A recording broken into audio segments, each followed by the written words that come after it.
YouTube, we're doing something we haven't done for a long time. And that is we're gonna add LEDs to this omp-bm Bushmaster, which is an awesome plane that I decided to crash on my literal maiden flight, which hurts my soul, but feast your eyes on how reasonably good this plane looks. Given the fact that it was through a pretty major recovery effort, I'm pretty happy with the way it turned out. Yes, the bottom looks a little bit less for wear or worse for wear, but as you can see, it's nice and hidden, and I didn't even redo the bottom. I could get a monocoat and cover it, but I'm not gonna do that, and here's why. Because I have lots of awesome planes, and I don't wanna waste my time on it. But there again, I wanted to point out one thing before we continue. If you haven't already seen it, we didn't show it in the video, and we won't show it in the video, but this was a big tool in fixing that. Now, for those of you that don't do a lot of balsa wood planes, that's how we tighten up the coatings here. And then this is actually a Gel Moment product that I use. Gel Moment is a type of fingernail polish. Let me show you the fingernails. Okay, so we got some fingernails here. These are fingernails. And what happens is you can coat your fingernails and then an ultraviolet light sets the color. Now, I also touched up over the cracks in the tail. This was totally see-through to the wood here, and so I just touched it up. It's nothing super fancy, but the thing is, I took apart one of my wonderful Camera Cruise curing lights, which is designed to just like put your hand in, and I had to take it apart. Anyway, long story short, I just wanna let you know that, because full disclosure on this channel, I crash planes, and I do it for fun. You crash for fun? Totally not on accident. Actually, I hit the snowbank on this one. So with that all being understood, we are still gonna modify it because I feel I'm that comfortable with the repairs that this thing is gonna be worth putting lights on. And we haven't done lights forever, and balsa's a little bit different media than foam, of course. And so my objective is to do at minimum navigation lights. Right is red returning, so when the plane is coming at you, then you would see right would be red. So right is red returning. So one of the first things I like to do when I'm doing an LED project is I unconfuse myself. And any dyslexic nature people will understand this. Okay, so red is right returning, okay, everybody? So here's red. Red is, this is the right-hand side, returning, okay? Then green would be the other side, and this is true in nautical terms and aeronautical terms, because it's basically true on vehicles in general that have marker lights, okay? So we have red, we have green, and then I like to do white on the tail. Now, in real circumstances, some planes will have a white tail light, some planes will not have a tail light at all, and so it just depends on the circumstance. Some will have an anti-crash beacon or an anti-collision beacon here, or maybe on the belly of the plane. I'm gonna show you what we're working with now, just so you know. Everybody always asks me, hey, where can I get the stuff you're using? Now, I'm just gonna say this full disclosure. You don't have to use the LEDs I'm using, but I happen to have access to lots of crashed planes for said reasons before. So I happen to have a plane. If you wanna get this kit, you can purchase it. This is a Viper Jet 90mm light kit. And I have some splitters and different things from various planes, and then a couple of these caps if we decide to use them. We probably won't. And yes, I am just using my XBC battery checker, and that is right, 238 whopping milliamps, okay? So real quick, when you're doing a project like this, there's a million ways to skin a cat. I'm gonna be the first to admit that. I have a Y cable splitting to a Y cable. I've got a little capacitor here in series, or in parallel rather. And what that's gonna do is that's just gonna basically help to bear any sort of inrush current. And then if you have a high demand load, this will dissipate and it will quickly maintain whatever you were needing for servo movement. Okay, so keep in mind, you may wanna throw in a capacitor if you're doing a lot of lights. But here's the catch. I don't think I'm gonna do a second red light. I think I'm just gonna do this because these two lights are extremely bright and gonna be very effective, because I'll do a forward facing, kind of like a landing light, and then I'll do a nav light, okay? So on the inboard portion of the wing, the outboard portion of the wing, I'll have a white light, and then I'll just have a nav light out. Or we could bring them on the inboard and do a little bit more effort, but I'm gonna just do it the easiest way possible to get the job done, okay? Because mounting these things can be harder than it looks on a completed model. Now also, this is what would have been, I believe that's the belly light. It's on the belly of the Viper. And then this would be on the top back of it. So it doesn't flash. Some of these do flash. And then camera crew, if you could just reach out and touch this right here so I can show what's going on. What would you consider, is that warm? No. I think it's warm. Barely. It's definitely not cold. Well, okay. So just keep in mind, there are current limiting resistors that have already been accommodated for in this circuitry. Now, the reason that's nice is because, as you know, you can just tap any of your servo wires, and just an example of a servo wire that says rudder, because it came off of a rudder extension cord, you can tap the brown and the red on this color scheme, or if you have, well, it looks like we have all JR. If you have, or JR Hextronics, if you have white, red, and black, then you can go off of the red and black. So it'd be the center and then the negative line, and you can seal power anywhere you want. Now you can also use things like this, just Y cables that maybe you didn't use on a plane that had ailerons, and you used them as flaperons, so you didn't need that, you discarded that. You can take this and tap any channel that's doing anything on your plane.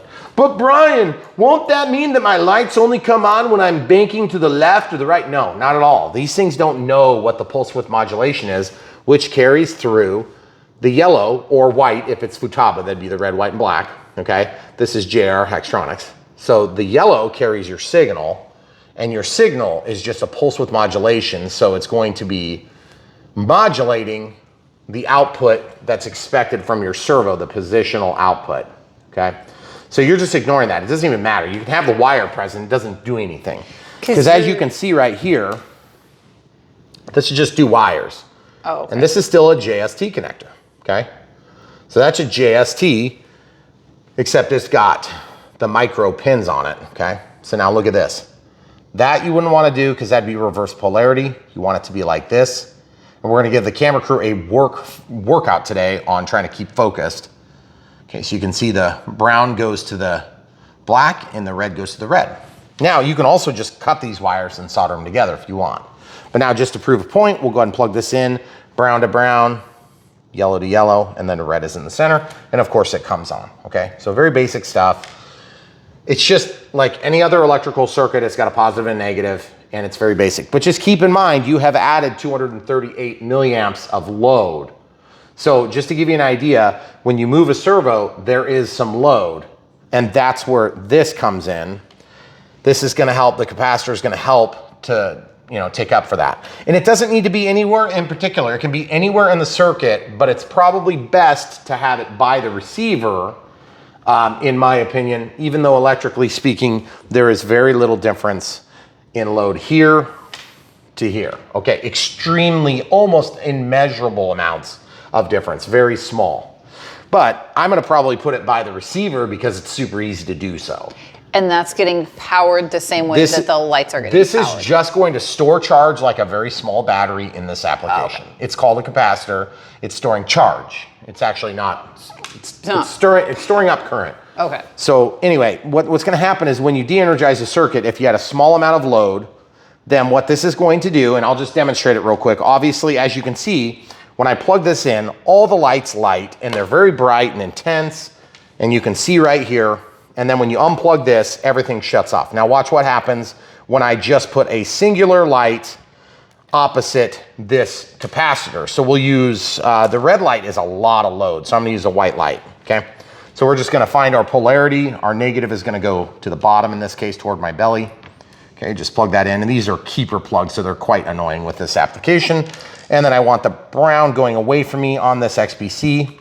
So as you can see, the white light comes on, and this is consuming approximately 34 milliamp hours, or excuse me, 34 milliamps. And you can see it's between 34 and 0. See how it's flickering? So the reason it's flickering is because this thing is not as sophisticated as you might think it to be. It's actually showing thirds, that'd be thirds, no, that would be 3 parts to 10. So 3/10 of an amp, okay? So that's why it's going to 3.4, 3.4. So if it was the next step, then it would show that. It just doesn't have as much resolution as you believe based on what that number is, okay? Now watch this. When I unplug this, watch how long this light stays on. Because there's a capacitor in series or in parallel here, it stays on for a second. Now it does eventually, of course, dim to nothing, but like that's still on. Still on, still on, still on, still on, still on, still on. Okay, now watch this. Now we'll demonstrate what it looks like without the aid of that system. Okay, so now negative, watch how fast this goes off when I unplug it. Okay, so it's on. Now watch how fast. Immediately off. Because there's no charge stored. Now keep in mind, the reason that it stays on bright and then it dims to like a very small amount, and then stays on the very small amount, very small amount, very small amount, very small amount, is just, it's a function of the way diodes work, okay? It's got nothing to do with this application, so I'm not gonna go into the electrical principles that determine that function, okay? So in this case, all we're worried about is the fact that we are gonna be drawing some more load, period, okay? And because of that fact, I want to prevent causing an issue in flight performance because of it, okay? Now, you see all these little Y cables. That makes for a very clean and easy install if you can easily get to the place where you can plug into. Now, one of the big advantages of a plane like this is that it's hollow inside and you can pass long things through and chase cables pretty easily. But alternatively, you can also just make a decision on where you want to have your power drawn from. So in this case, we happen to have this servo here, which is right there. And that's super nice. So then we also have up here with the red and the green, we have servos out on the wing. So normally, if I'm doing a foamy and I want to get power out at the end of the wing, I'm just going to pull out this servo. In this case, it's quite simple because we can pull the servo out and then we can potentially pull the cable back. And then we can just Y into it, which would make a really easy and clean install, which is what we're going to try to do. Now, if that fails, the other option is to just chase the wire all the way back. That's much harder to do, although in this particular plane, it's not very hard to do, and I'm going to show you why, okay? So we'll open the canopy or the hood or whatever this thing is, the hatch. Now, I'll show them right here. There's a hole that gets you all the way down, potentially to the end of the wing. And then obviously we have, of course, our Lemon RX receiver, as you would have seen in our unboxed build radio setup. Now, the same is true with any receiver. You can tap power on a Y cable on any of those ports, okay? Or if you have a three-way plug, like for an old landing gear from a plane that you crashed, you could put a little capacitor on there to kind of help keep that stabilizer from overdrawing itself and then rebooting. You could put one LED circuit on one side and one LED circuit on the other side, or just plug back in the one that you interrupted. So like, let's say you interrupt your aileron, your left aileron. We'll just unplug the left aileron one, stick in your Y, and then you can plug in your capacitor, and then you can plug in your output to your new light, and nothing's changed electrically. You just happen to be doing it in parallel, like you'd be doing if you drop the servo out of the wing and cut back the cables, which I'm not sure which way we're gonna go with it, but just wanna give you that 10,000 foot view, because as we dig into these projects, I kinda know what I'm doing, or what I mean is I know what I wanna do, and then sometimes things deviate from there. Okay, so getting back to the point, what's our first step on this project? Well, the first step on our project is to identify what's what so that we can have the correct lights in the correct positions for the correct reasons, okay? Now, if we look at what's going on here, you also notice that not all the lights are on, and that sometimes happens too, and I'm not sure why. So if I turn this on, I just want to figure out if I've got something wrong with one of my cables here, like I plugged in something wrong. No, I didn't. I'm gonna plug this back in. See, I've only got one light on. That's weird. This thing is definitely plugged in and it's in the right polarity. And I'm not sure why that's, I'm gonna press this, I'm gonna click and go to servo test. And you know what's going on? I don't think we have enough power to actually drive these lights right now, okay? Which it could be a function of this just getting to where it's spent. Okay, see we're at 36%. So the XBC battery checker might be protecting the battery. So I'm gonna grab another battery, we'll pause and check again on that. Okay, so I just grabbed a 4S2200. I'm gonna click once, go down to servo setup or servo test, and then click into that, and you'll notice it's still dim like this. So I gotta figure out why these aren't turning on all of a sudden, which is a little bit strange. Now that one's on, now this one's on. So there's definitely something funky going on. Oh, you know what it is? Look, I've got those hooked up backward. That's definitely not a good thing. So hopefully I didn't fry those. But did you guys see what I did? I went ground. I had it hooked backward. Eesh, hope I didn't damage everything. Current limiting resistors came to the rescue. So there's a couple of different functions that the current limiting resistors do, and they are located, one is located here, and then I think they branch off to both of the LEDs in this circuit, okay? So if you were to extend this wire and say put the green further down or put the white further in or something like that, you'd want to cut past the current limiting resistor and then go ahead and splice in here if you're just going right back to this. Now, speaking of cables real briefly before we continue, because obviously at the end of the day, you guys want to see this thing work and not just fail. We have lots of different ways that we can run wire. I have for years collected garbage like this, which is just like a cable out of a machine. And I've got these little tiny, teeny tiny braided cables. And these are usually sufficient to do like a foamy, and I'll just take and cut them off of a strip like this and use those pairs.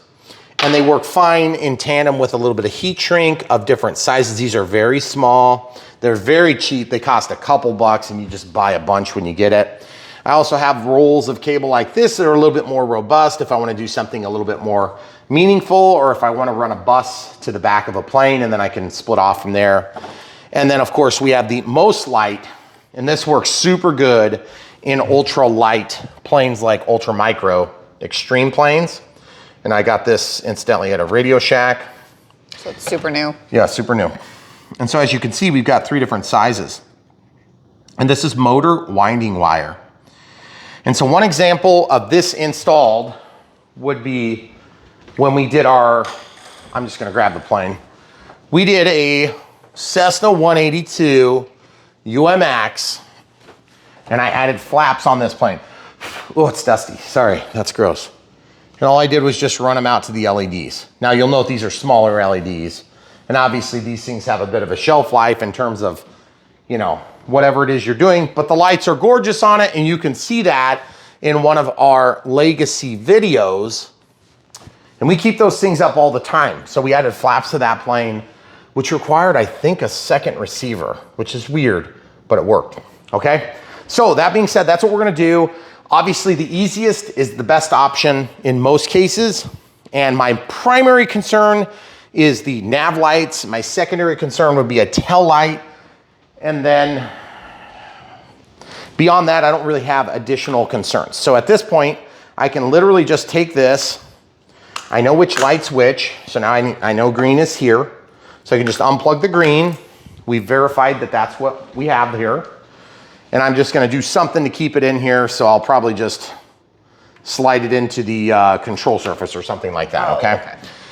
And then same thing with the red, and just with the understanding that the shorter of the 2 leads is actually the colored light, and the longer of the 2 leads is the white light. Because you want the red out here and probably the white here, okay?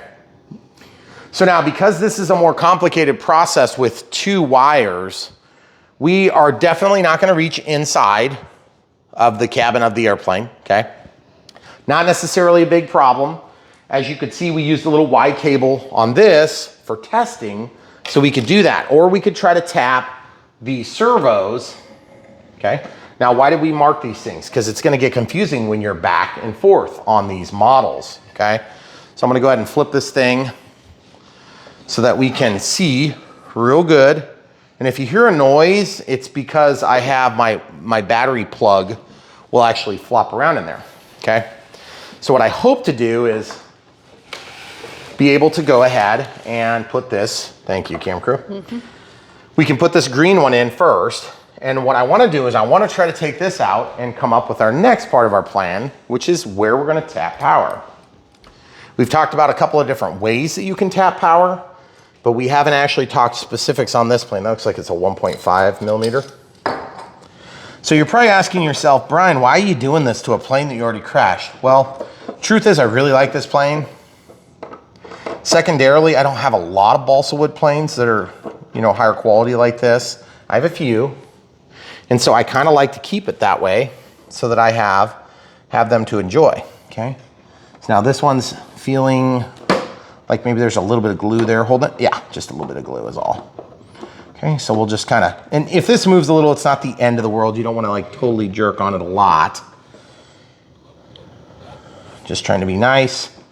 And now I can definitely feel that I'm tugging on cables and stuff. So I need to have the camera crew step back so I can flip this plane over. I'm going to try to keep the same wing on our side. Now I can look inside. Okay, so inside, right here, we got 2 wires and they're all tied up underneath here. And what I'm gonna do is I'm gonna cut those free because the easiest way to do this is always gonna be to just Y in with pre-built cables. But if that's not possible, then we'll accommodate what needs to be done then, okay? So I'm gonna get in here. Don't cut your carbon fiber, by the way. You can do that if you're not careful, so. I'm gonna come in here, camera crew's gonna move to a different spot so she can see what's going on.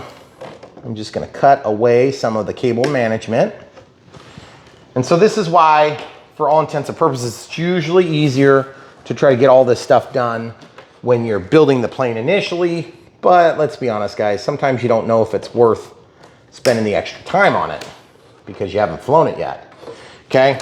Now, the other thing is you can also, at this point, you can tell the next thing we're gonna need to know is which one's which so that you can get it back together. Now, we're not gonna know which one's which with 100% certainty until later on in the build. So what I'm gonna do is I'm gonna attempt to pull on both cables.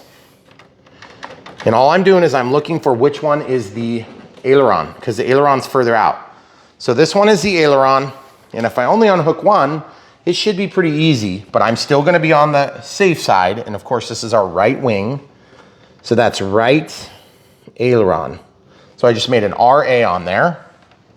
And I'm gonna mark this side as well so it's easy to see. Right aileron. Now, right aileron is going to be a little, you know, if you see R and A, you might think something like red light or red LED or something like that. So just be careful, whatever you pick for your nomenclature is gonna be easy to figure out. Okay, now same thing, camera crew is gonna switch sides. I'm gonna go back over so we can get back into this wing. And this is kind of the dance that you do when you make modifications. Now, what's the first thing that's gonna happen to this wire? It's gonna go through the wing. So one trick of the day that usually makes this work pretty nice is if you can take something like this that happens to say rudder on it. Of course, it's not the rudder. So I'm just gonna clip that. Now you could keep that and just write what it is or what it's going to be, but that's fine. I'm gonna actually stick that onto the wire so I don't have to. I might just do this. Might be easier than going back and forth every time. Okay. You see what I'm doing is just making a spot that I can pull. And this one has a retention clip on it. Okay. All right. So now I can just guide that into the first opening. And remember, we'll be pulling this down and out of the wing, so I can just kind of pull it toward me. So you're just using that as a temporary extension Hypothetically, cord. Yeah. Okay. So now I need to get back the other side. And I'm just gonna I'm gonna put this so that I can see it. No, you're fine where you are. Okay. I'm gonna lay this down. And then I can definitely see it. Now I can pull this to me, but I have to kind of reach up in here and help guide it because you're gonna hit all those bulkheads. And sometimes there's tight spots that you just can't get it through. You think you should be able to, but for whatever reason, you catch on stuff, okay? So you gotta be a little bit patient. Like right now, I can tell that I'm moving right next to this servo, and I wonder if I'm gonna have to pull up that servo. Oh, there it goes. I'm having to kind of feed it both ways to get it to go. And what I was hoping is I would find a plug right here. Now, we haven't found a plug right here, so at this point, you would have to make a decision. Am I willing to actually take that extension cord and draw back like a Y cable or some sort of thing? Maybe is the answer for me. Because it's easier still than chopping up the wiring, okay? Now, you don't have to do it this way, but this is one way you could do it. You could either plug in another extension cord, or you could just use the one you're using to get back through the ring. Well, the problem is then how do you pull both back through? So at some point, you've got to Y off of it. Okay, so there's a Y cable. It's just what I have lying upstairs. Now, believe it or not, of course, there's a lot more of this where that came from. So you've got one Y cable here. And there's nothing magical about these Y cables. It just happens to be literally what's lying around, okay? So now, let's just take these two, for instance. These ones are the same, so they would be identical on both sides, okay? So I'm just gonna take this light. I'm gonna plug it in. Okay, so we got black to brown. All right, now this one's obviously red, but if that were red, and remember the shorter one is the colored one, you can tell that that's gonna get us in, but just, I mean, by the skin of our teeth, okay? So it's probably not long enough. And I think at this point, you know, by the time we dink around and we put a Y cable in there and yank it back and forth and all this crap, it's gonna be a pain. So what I'm gonna do instead is I'm just gonna go ahead and find an access to get this through, and then we're gonna solder it, okay? I'm gonna actually get this plane to sit straight, and then we can just use this as a pull cable for when we're doing the other side, okay? So this is gonna be our navigation light, and I'm gonna tend to have it about centered as much as I can so that you can see it from both sides. And I'm gonna leave access to actually pull the wire through. But then this one, we're probably gonna have to get creative on if we decide to do this. Or we could just cut it and then route cables back, and we can put the landing lights wherever we want, or we could just eliminate it. So it doesn't really matter. The only difference is if you eliminate this, because this already has a current limiting resistor, it might actually cause this to burn too bright and then fail prematurely. And premature failure usually happens, you know, pretty quick, like as in minutes, if not seconds, if it's the wrong load, okay? So just keeping in mind, that's what we're doing. So we are gonna do some soldering here, so we'll show you exactly how to do that. And then the other thing too is, I know that when we get ready to put this all back in, this needs to look the same as this, okay? So it's really easy to get that back to the order that it was, okay? So now what's our next step? We have to get this wire through the channel. And the way we're gonna do that today is very carefully, we're gonna drill a hole, okay? Now we've got drill bits here. These are 3-foot long drill bits. There's nothing really crazy about these. They're just basic drill bits. And then this is a shorter one. I'm gonna start with the smallest one I have, which is a 1/8 inch, which is just gonna help us with proof of concept. Make sure we don't hit some like weird thing in there. This is obviously the first time I'm drilling this. And as you can see, it's not gonna get us all the way to the servo, but it might get us far enough because we'll be in this cavity right next to it. And you can tell by just, okay, how far does it chuck in? Okay, so get it in your chuck and then just see where you're gonna end up. And we're gonna be not quite there, okay? So we can at least get started with this. Now, on a balsa wood plane, it's always a little bit more scary to do this. And by the way, this is our red, so I'm just laying that down. This is our green. Remember we did that earlier? And before we actually get ready to pull that in, we'll check it again, okay? So I'm basically finding the point where I want the light, and I'm not gonna dink around. I'm just gonna take and just drill. Okay, so I'm just being as careful as I can without being a total. Okay, so it's not wanting to start for me because I'm hitting a nasty edge. So normally what you would do is you would have to make a flat spot. So I'm gonna use a screwdriver, Phillips screwdriver, because it's easy to make a little dent. This is balsa wood. It's not like we have to get out a punch and do it, okay? But you see what happened there is it slipped. Now you guys can understand kind of what I'm going through. Because there could be glue right there, folks. So it's okay if it's kind of splitting the difference, that's all right. But I really would rather have that cleaner. So then we're gonna go to the big guns. Where did I lay that X-Acto knife, Cam Crew? Not sure. So we found the X-Acto knife. We're gonna come over here. We're just gonna carefully try to get in here and dissect that. Okay, now remember, this is structural. So when you do this, it's not impossible that you would weaken the structure to the point of failure. But I kind of doubt that's gonna happen, okay? I've built enough of these planes to understand kind of how they go together, and I'm sure most of you guys have too, okay? Now, it'd be smarter if I used a shorter bit to start, which is probably what I'm gonna have to do. But as you can see, I just had to straighten my bit.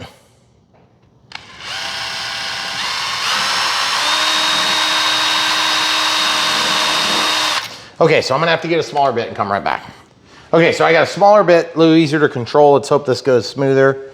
It probably won't, because it never seems to go as smooth as I want it to.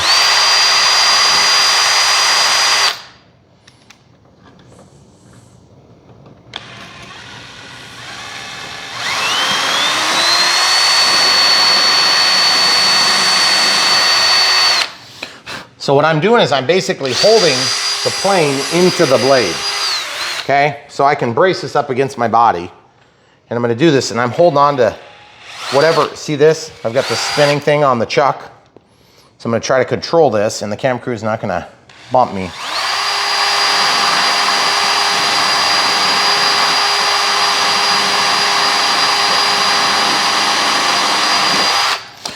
So as you can see, we've got a hole started. And you're like, Brian, that is like the most ridiculous hole I've ever seen. Like, it's, first of all, it's not clean. Second of all, it's not very straight. Third of all, and I agree with all those things you just said. And that's just because it's kind of hard to start a hole on these things. It's always been. So now if you're dealing with foam, it's a little easier. Once you're in, it's pretty easy.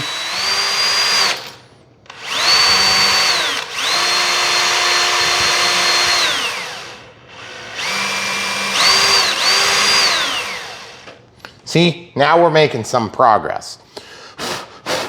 Okay, so we've got a hole started. That's always helpful. Okay, now.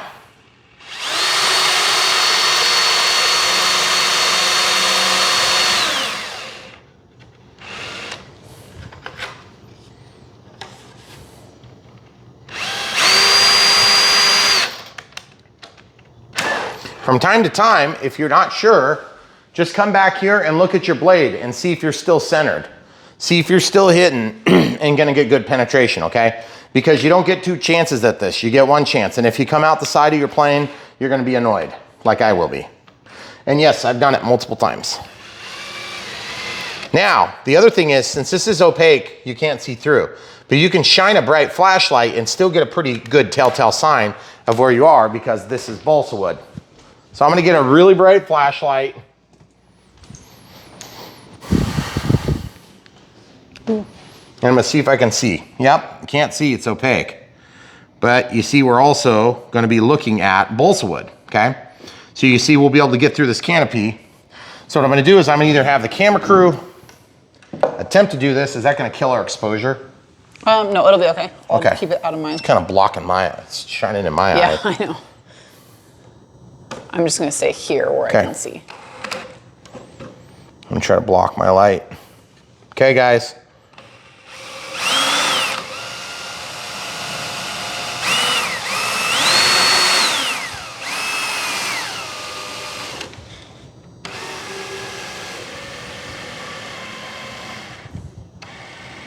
Oop. We're getting low down there now. So I'm gonna take my chuck off again. I'm gonna come up here like this. Yep, we're good, we're not through it all. And I can tell we're definitely going straightish, which is always good. And I'm gonna check from the other side too now. And the best thing you can do when you're trying to do this, now the other thing you can do is you cut your wing open, but I don't recommend that necessarily, okay?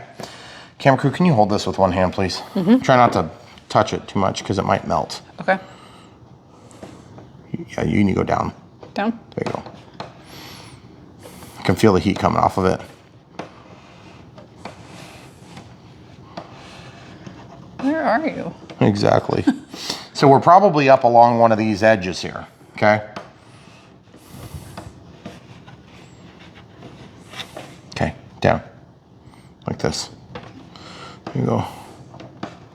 Okay, now I know I can get back in there, so that's no problem. I think we're going up along this bulkhead and just making a twist, okay? So we're probably on the other side of that. So what I can do is now go ahead and let this down. Okay. Shut that off real quick. 14 button clicks later. Okay, watch this. I want to pay attention to how far this is penetrated by doing this, okay? So we didn't make it as far as I thought, and that's okay, because we kind of knew that. Remember, we were talking about that earlier? So we definitely are we're getting in there a certain depth, but we're not quite there. So now I expect the next bulkhead to hit would be about here, right? Mm-hmm. Somewhere in there, okay? So now my next move is time for a longer bit. So we're doing this progressive stepping up until we get where we want to go. And then we'll have to open up the hole further so we can get the wires to fit. Or since we know we don't need to get a JS key through now, we might be able to do something a little easier. Now remember, with these long bits, a lot of times you'll see walk on the bit. Good luck dealing with that.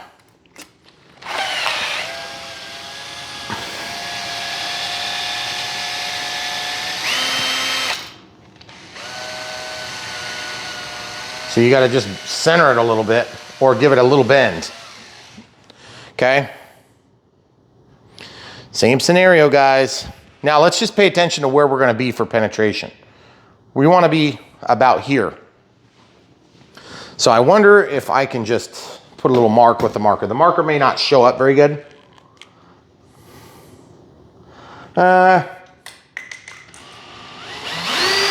It'd be good enough, I think. I might be able to see it. Ooh, I could put the rudder sticker on there. So this is gonna be like, hey, you've penetrated deep enough. Don't go any deeper, okay?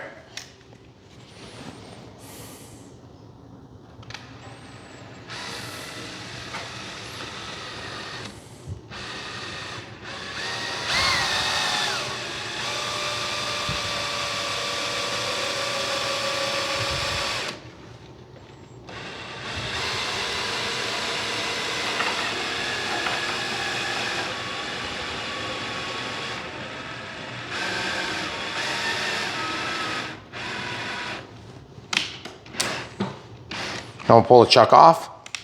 And this is basically the way the process goes. Guess and check carefully, because if you cause a surgical intervention, you're gonna be the one doing the surgery. Just remember that, okay? So now light. I'll turn this on. Okay. And then back down. You can see some little stuff in the wing there. Some little stuff in the wing there too. So you just want to get all the clues you can get. And that's going to basically screw up your film if you're not careful. If it's a bright light like this, you need to be aware of that. Okay, going back on with the chuck. So for those of you who haven't actually seen Brian Phillips RC, this is just what we used to do all the time. And now we just do it every once in a blue moon. So this would be once in a blue moon.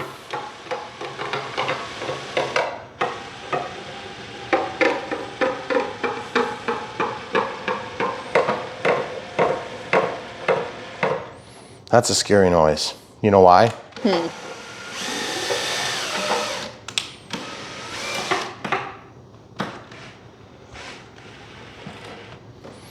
Because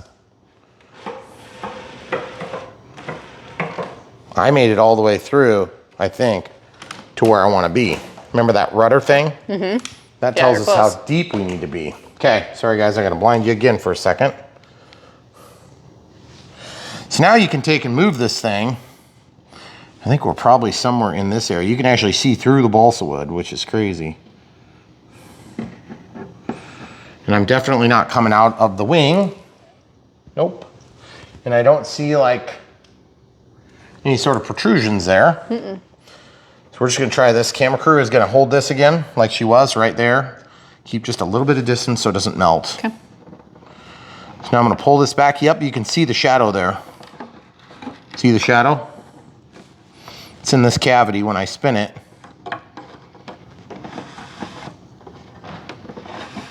Yep, it's somewhere in the middle of this. Oh yeah, it's about there. There, you can see the shadow. Okay, right there. Keep that light where it is. Okay, now shine it back a little bit. How about there? See, you can definitely see the shadow changing. Okay, so now what I need to do is I need to drill into here and try to make a channel so I can get to the other pocket. So in order to do that, I'm probably gonna use my short bit again, which was this one. You're probably thinking to yourself, but Brian, those aren't big enough to get through. That's correct. I think you're right on that. So, but it doesn't matter because we don't necessarily have to get all the way through. We just have to, oh, there's actually an opening through there. There's already a hole. Did you show the people? There's already a hole. Okay, so the hole is definitely there. You guys see what we're talking about? So now this is going to be very difficult to film, and the camera crew was concerned about this when we filmed this. So we're probably only going to show one half of this equation. We'll show one wing, and then you guys can use your imagination for the other wing. And then we'll show the tail, and then we'll show you what it looks like when it's all said and done, okay? So I can definitely feel it flopping around. And my big thing is I don't want to damage any of the stuff around it. So I'm going to go ahead and just reluctantly pull this back out. And then you can see right where we are. So we must be on this bulkhead. There's a bulkhead right here, okay? And that's where we are. So I'm gonna go ahead and feed this in. Now, if you're in any doubt and you're nervous about putting the sharper end through, you can put the blunt end through, it's fine. You won't hurt anything by doing that necessarily. But believe me, you can still poke a hole in balsa wood with a blunt end, because balsa wood is not very sturdy, okay? And I'm just rotating it, and because there's a little bit of a wave on that, it's just gonna find the hole and then go, okay? You're probably thinking to yourself, geez, Brian, I thought this was gonna be way easier. Trust me. Been there, done that.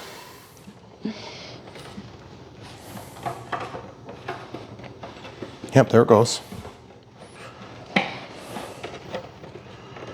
Tell me if you happen to see it. Yeah, okay? I don't know if they'll be able to see it on camera, but I'm watching.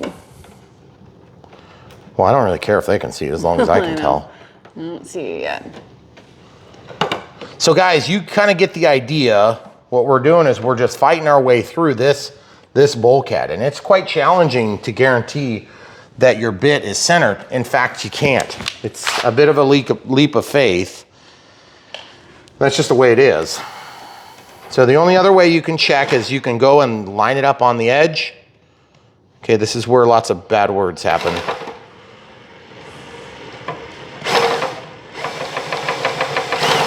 Yep. Okay. You actually came out on this side, so you're in the servo pocket. Perfect. Okay, guys, see what lots of planning, speculation, and assumptions does for you? It sometimes works out. Where is it? You're in. Where? You're right at the top of the pocket on this side towards me. Okay, I can't see it. Oh, okay, well, that's fine. So now what I'm gonna do is I have to open up that hole bigger. Or, alternatively, the smart thing to do would be to take this wire, okay? And since we know we have to reach from here to here, and we can use this for another part of our projects, we can go ahead and clip that off with just a little bit of extra length and keep that as a spare for some other application, okay? Yeah. Now, in a perfect world, I would be able to pull a wire back and then use that wire to pull this through. But I'm not sure that we have a perfect enough world to get away with that in this application. So it's gonna be quite challenging to get through that pocket at this point. So my inclination would be to, normally if you really wanted to do a big project where you're doing a lot of this, is you would cut and you would make an access hatch. And the hatch would then be blocked in, and you could put 4 screws and you can get in and out and you've got room to work. But obviously we're not gonna be doing that on this video because that'd be way too easy. And as you can see, can they see it? Yeah, I think you could see it when it popped through, but I'll turn the flash on again. See it? Yep, definitely. Okay, so I wish I could just feel it a little bit better, because I definitely cannot see it from this side. Yeah, it's definitely there, and I'm going into the next bulkhead. So you don't think you can put something on there and pull it back? Yeah, well, how are you gonna attach it to it? It's a drill bit. Magic? So now, The camera crew brings up a very good point, but I have another trick up my sleeve, as Okay. usual. So there is a trick that I learned a long time ago, and that is if you feed this through your threads, you can many times pass that through as well, okay? See what I'm doing? Yep. Now, this is definitely a good way to cut your cable too. So you have to be careful and actually do it right, okay? And then I'm folding it over the tip, okay? Once I'm over the tip, then that is actually gonna make it bigger than the hole, correct? So what does that mean? We have to open up the hole a little bit. Now, you can open the outside hole. This is your thickest hole to get through, okay? So what I'm gonna do is I'm gonna just, again, a little bit of a leap of faith. I'm gonna go up to another size, and I'm gonna go ahead and open this up, okay? That'll be my first step.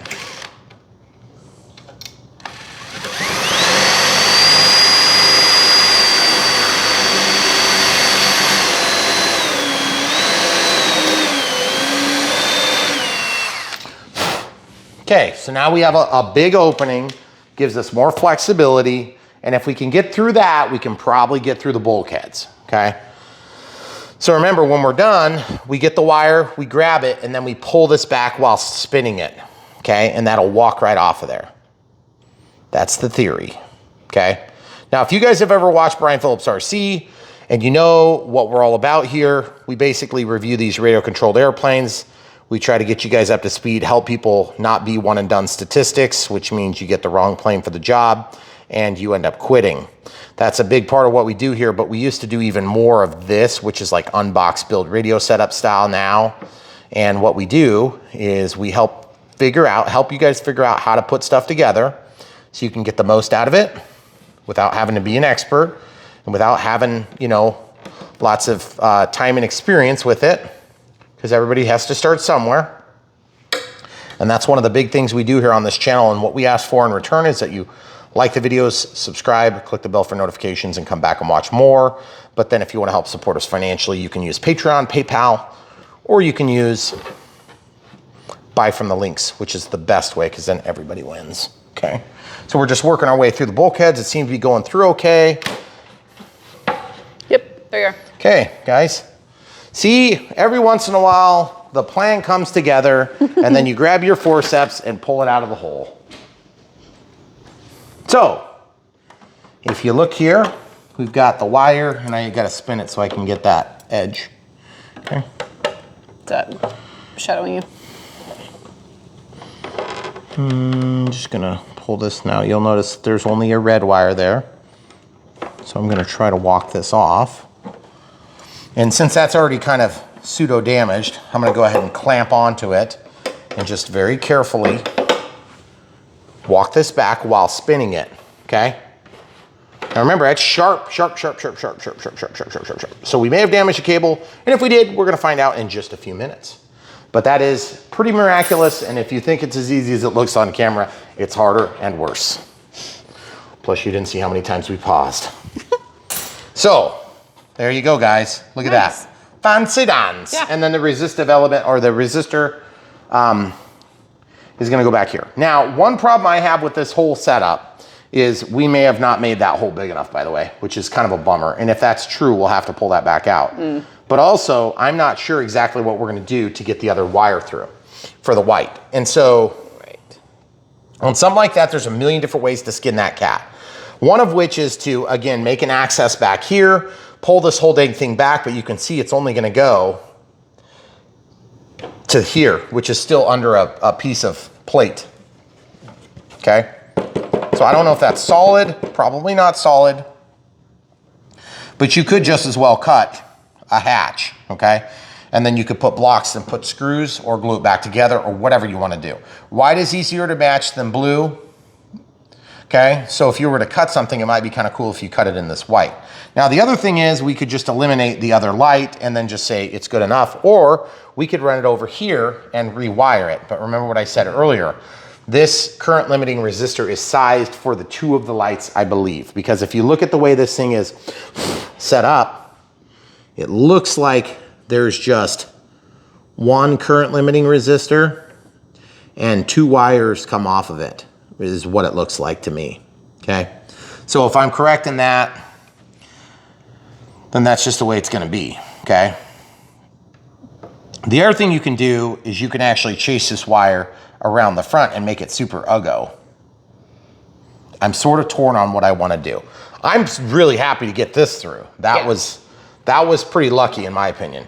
And just remember, when you're all said and done and you pull these wires back, you wanna keep your splice relatively close to this so that when you tie stuff back up inside the fuselage, you can get to it. And all you're gonna do is separate these and do that.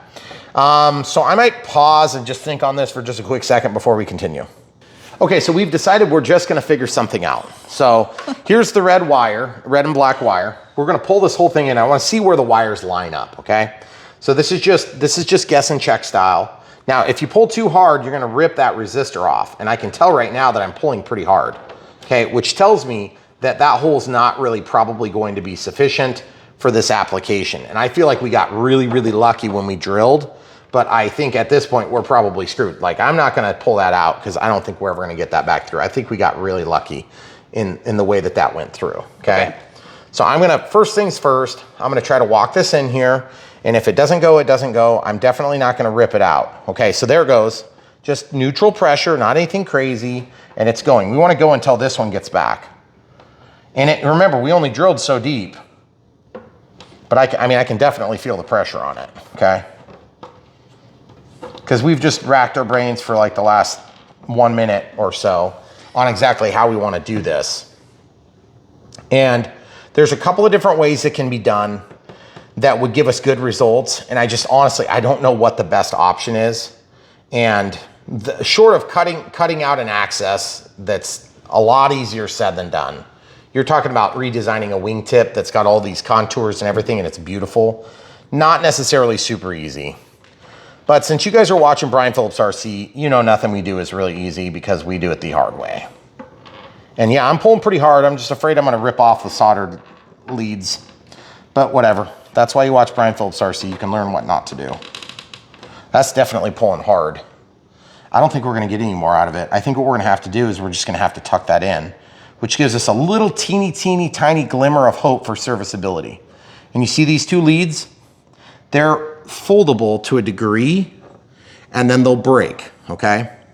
So this eventually is going to get tucked in there, okay? And so once that's tucked in there, because we do have a little bit of room, we just don't have room back here where that bulk of that resistor is, okay? The resistor, 2 sets of wires, so you have 4 thick wires, and then this is just gonna eventually get tucked in here. Now you can tuck it with a bunch of different things, not the least of which would be one of those stupid tools that comes with your soldering iron that you never have a reason to use for anything. And then I'm actually just torn on this. Literally torn on what the best move is. I'm super tempted to just pull this back out. Sorry guys. Every once in a while, I come back to my senses and say, yep, we gotta go bigger. So that was 11/64. I mean, I'm gonna go big this time. Go big or go home. It's 13/64. I hope I can do this without screwing up the whole wing. Yeah, I know for sure I'm in there now. I know for sure I'm in there now. So we just needed to do a bigger hole anyway. And just for kicks, let's just see if the dang thing goes through. It won't. That would be a miracle if it did. Let's just show you how impossible it would be if that went.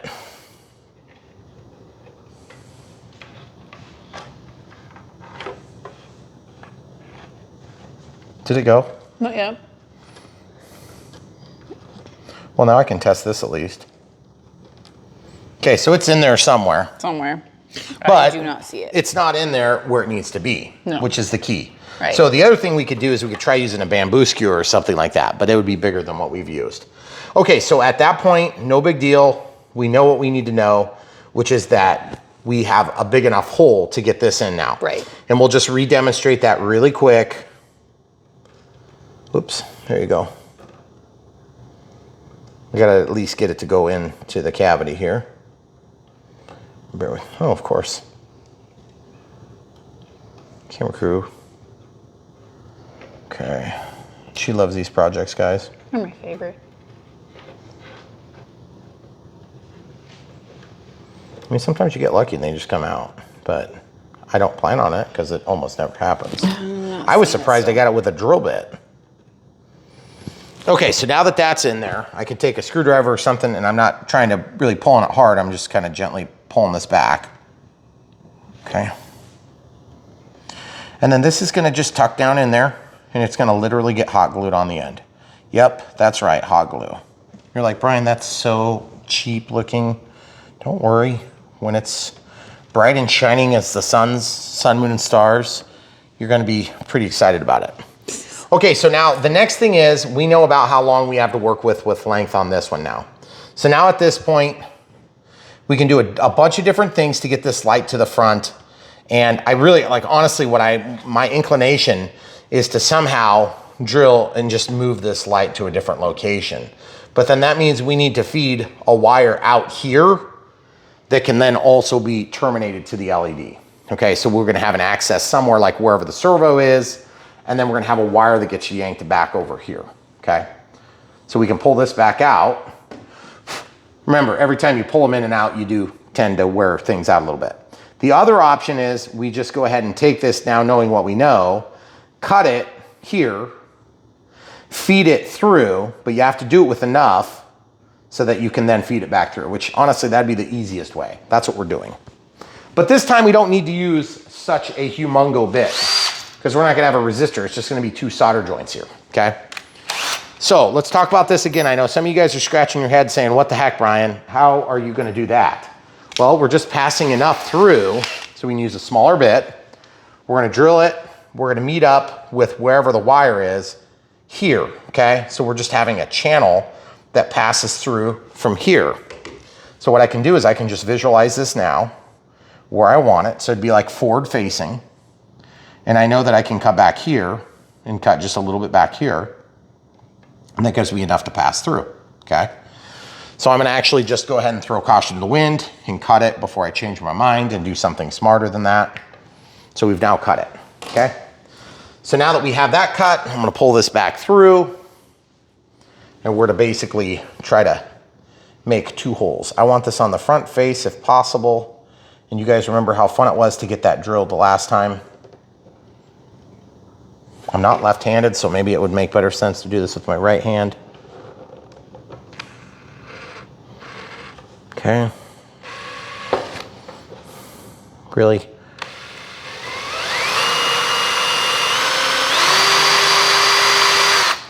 Okay, so I have a starting point. Now I just need to go that way. And you can always put this into the end of your chuck a little bit so you get your length. Okay.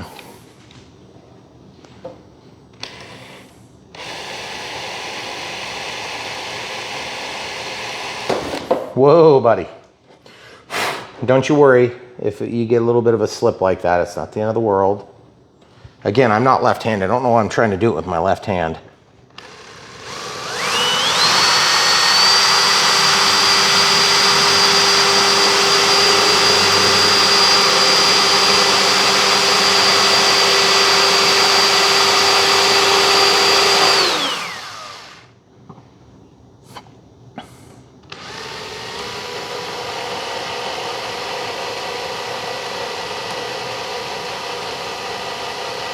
Okay, amazing, right? Now, let's take this thing and stick it through the hole. Woohoo!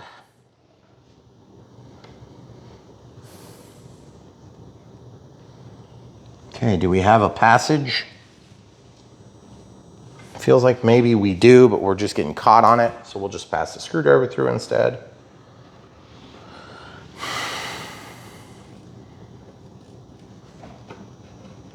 Oh yeah. It's back there, it's just back a little bit. Hopefully it's not back so far that we can't get it through, which is always a possibility. Failure is always an option, guys. Okay.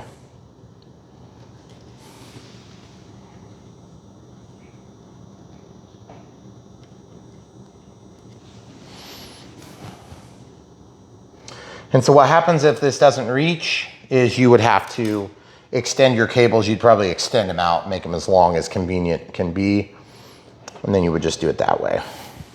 Can Can you test just with your longer cable just to see if it'll go through? But I'm gonna just cut this film here before it splits any further. There we go. I actually just pushed it in the hole, which is even better. Yeah, I can. That's a good point. Thank you. So remember, what we do on Brian Phillips RC is film tedious tasks for your viewing pleasure, and then you can copy along at home, use your various levels of skill and expertise to enjoy the hobby alongside Megan and I. And basically, at the end of the day, the best thing you can do to support us is buy the airplanes in the video description below. That's what financially makes this viable. And I'm like not able to get through all of a sudden. That's weird. I don't know why that's not going anymore. There we go.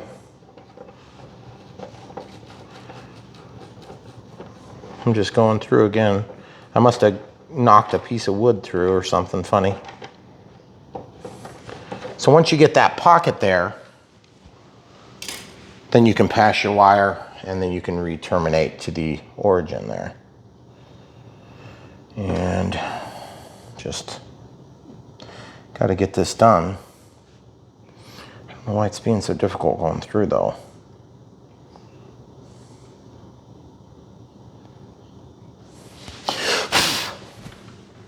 Oh, because there's two holes there. That would explain why. That's weird. I started the drill bit and then I must have drilled on the other one. Okay, well that explains it. So I gotta go in the top hole. When they're super close like that and you're just going by feel, it's totally possible that you miss the hole and you go in the wrong hole and then you get all sorts of trouble. Never works. Okay, so now we have passed by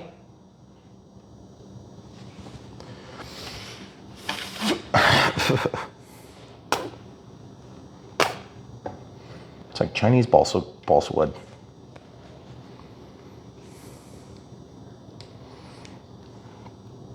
All right, here we go.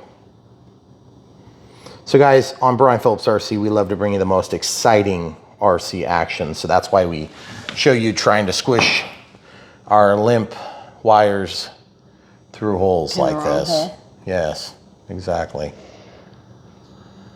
And it may not be very fun to watch somebody struggle with this, so I'm thinking we might pause for a minute and come right back.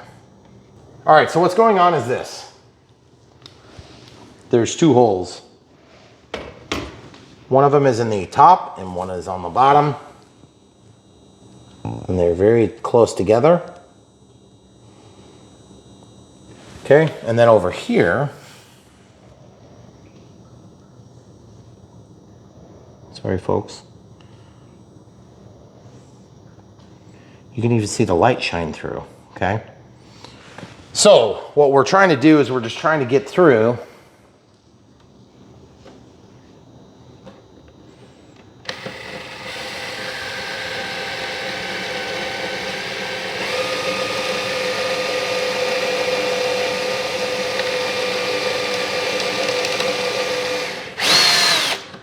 and I think what's really happening is that we never actually broke through over here all the way. Because I can feel resistance when I blow into that hole. And I think we might be going, there's a flat, and I think we're on the top of the flat, which makes it really awkward. And the easiest way to probably open that up would be to just put in our other bigger bit that we used to drill this hole. Just get in there.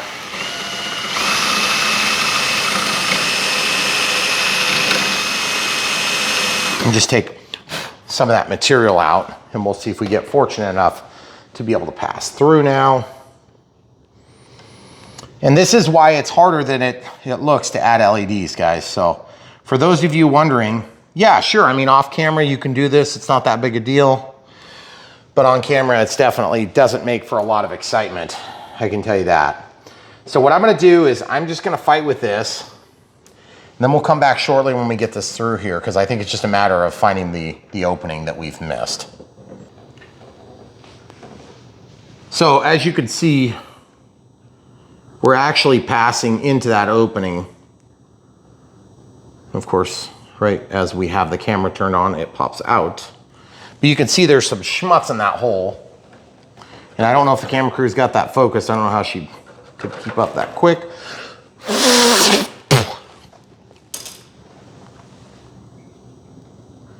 There it is. Okay, so now that we have established that it's passing through or capable of passing through,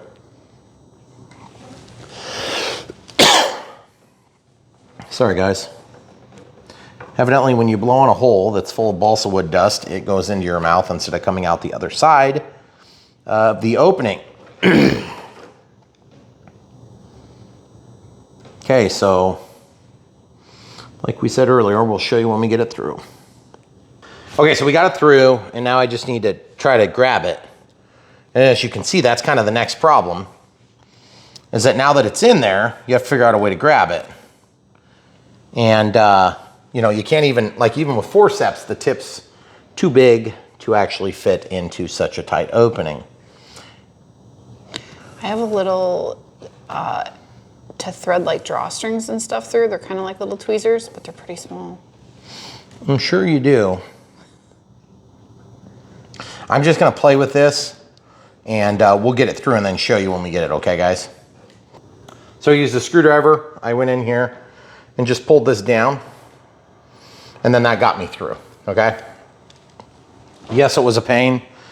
Was it impossible? No, but it felt like it was going to be. Okay, so we've got that through and the big compromise becomes, okay, how the heck do I keep this out of the way while we pass a drill bit through now to get our wire into the opening? And the answer to that is very carefully.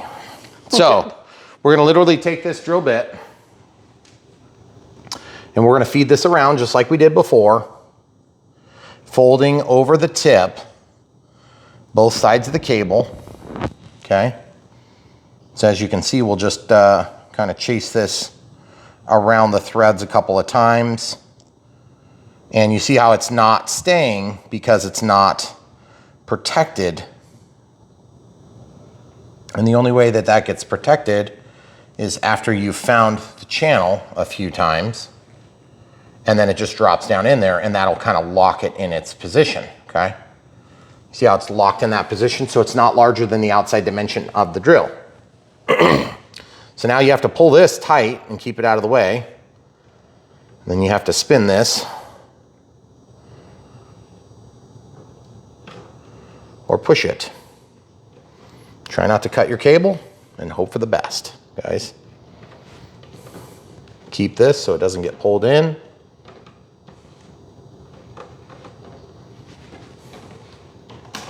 Actually manipulate my plane just a little bit before I continue. Okay, so I'm just using my thumb to hold the wire from the front facing LED, which is white. And as you can see, I just lost it. See how it slipped back, guys? That's not gonna do me any good. I gotta go out to the end. Now you can't tape it, but I've just found that the tape just makes the thickness a bigger and secondary issue. So this time, I'm gonna wrap it over the sharp tip and roll it back onto the groove on the other side, because there's two channels. One is the coming in, one is the going, okay? I'm just gonna slide it in and just give her heck here in a second. Once I get past this, it should be a lot easier, but right now it's just kind of being a pain. Of course, you don't want to cut the cable, but you also don't have to chase that back through because it's going to be very difficult once you get those wires through, okay? There we go. And you'll see that it's not maybe moving. Okay, is it through? Should be close. Okay, I gotta get my finger back here. How about now? Where is it? You didn't see it. You should be clear. Should I? You should. Where's our light? I think you're on the other side of the bulkhead right now. I can't, not 100% sure. Yeah, you're on the other side, the far side of the bulkhead. Okay. Well, that I thought was a possibility too. Are we on the other side to where I can grab the wire though? I can see the bit, but I can't see the wire. Okay. Yep, you're right. So now we pull it back and we try again. It definitely had hold of the wire, so we did okay. It just wasn't quite as good as we wanted it. So I'm gonna bring that back through. And we'll try again. You remember how I was so excited the first time it went? Mm-hmm. How I was in disbelief as to the fact that it went? This was why. This is why. So you guys have already seen this chase through, so we'll just go ahead and let you use your imagination and we'll pause while we get it. All right, guys, so that was terrible as expected, but the first time we got it through, it was like a miracle, and so that's why we celebrated. So I did ultimately get it through on the wrong side of the bulkhead, but it doesn't really matter because this is a small enough cable, it can just be pushed out of the way by the servo when we drop it back in the pocket. So now you can see we got this wire here, a little bit of damage here and there to the heat shrink, should be a huge issue. And then my only concern is now I need to reevaluate this cable now that we have passed through it. And worst case scenario, if we have to, we'll go ahead and resolder on new leads to this. And if we were gonna do that, we could tape on here and pull it through, which is gonna be our next move. So this step, of course, is gonna be, there's a million different ways you can do it, obviously. But in my case, I'm just gonna grab a couple of these wires, red and black, okay? Red and black, it's not hardly going anywhere, so I'm not gonna worry myself too much.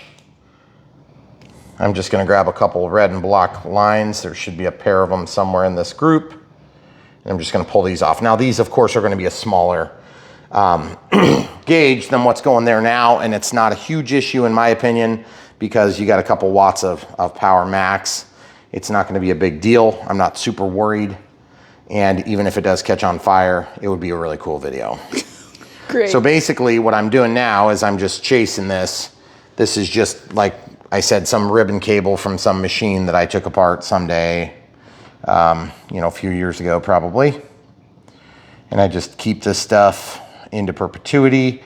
Then my wife is like, you know, you got all this crap and you never use it, and I beg to differ. That's all I'm gonna say. Great. Yes. It's totally worth it. Yeah, totally worth it. So happy for you. Okay, so then I can put these. Now this is just gonna give me some wire that, in the event that we see that there's a problem, we can go ahead and respond by splicing in fresh wires that will be very easy to pull through. So rather than struggling, we're gonna go ahead and untape this. Now you'll note I taped this down with a piece of Scotch tape just so I can't accidentally yank that out. Now I'm gonna peel this up. Always give yourself a tail so you've got something to work with. And I'm just gonna real carefully kind of pull this. Make sure you get that in your fingers. And then in this case, this is considerably smaller wire. But like I said, it shouldn't really make a big difference. But I'm literally just gonna tape that onto itself. And you're like, do you really trust that to hold on? I'm not sure yet. Depends on how the tape rolls.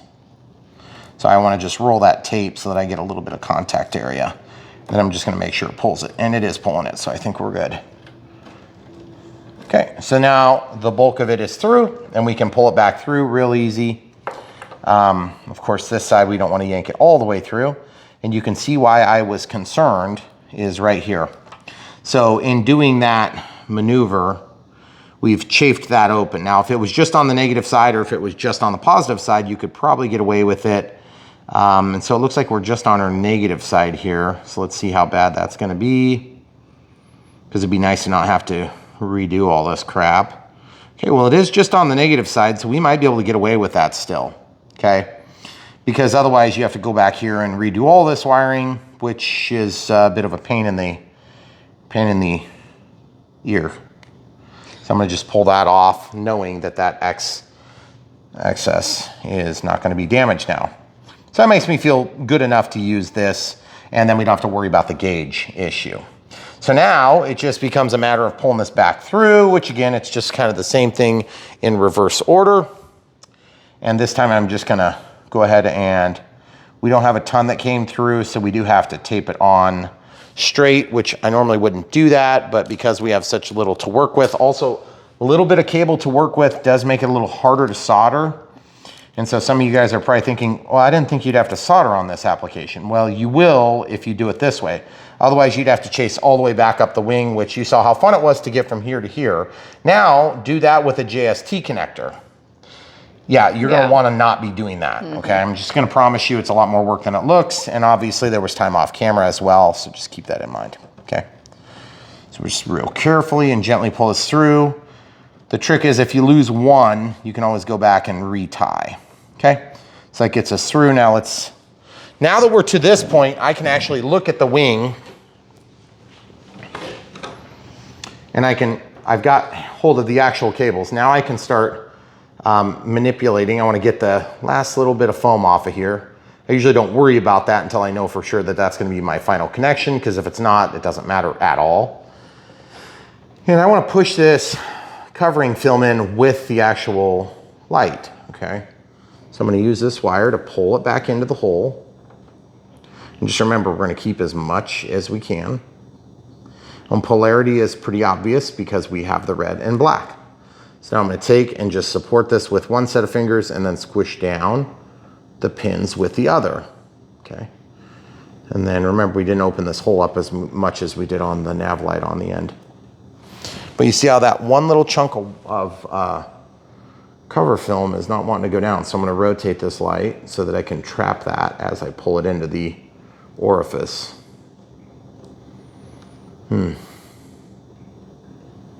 Oops. Tried ramming that in there. See if we can get that to go. Yeah, that's a little better. And you can see I've now lost my little splice. So I just got to be a little bit careful that I don't lose both of these, or one or both of them rather. Okay, but it's worked to where we're going to be pulling pretty good. Okay, so now it's just a matter of getting that where we want. And you're probably thinking to yourself, geez, Brian, that is one fugly light.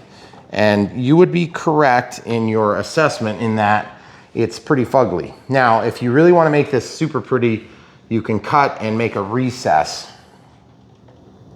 But for the sake of our application, I'm sort of tempted to just gonna leave it and just let it be right like that. Because it's going to be pretty inconsequential from a distance. I mean, in terms of the case, and plus it's going to be on, it'll be very bright. And when you're concerned, it's going to be visible, and that's what we want after all. So I actually do have hot glue going, and hot glue is going to help to seal all that stuff. And you're like, geez, really hot glue or after all that work, Brian? Yeah, pretty much. That's the gist of it. Okay, so now you can see here too, we've got black wire. We have no access here. That is going to be incredibly difficult to work with. I may have to second guess myself a little bit, because that wire is just going to be almost impossible to resplice and then heat shrink over. So I'm going to figure out a way to pull back some better wire, and we'll be right back and come on camera. Okay, so I'm actually going to try it with heat shrink first. So I'm going to cut. Remember, I need to peel back a little bit anyway. So I'll just lay this out of the way.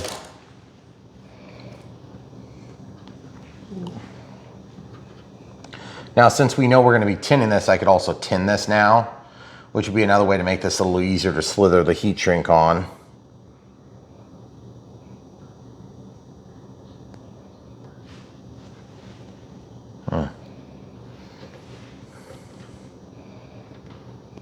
It's extremely small stuff here.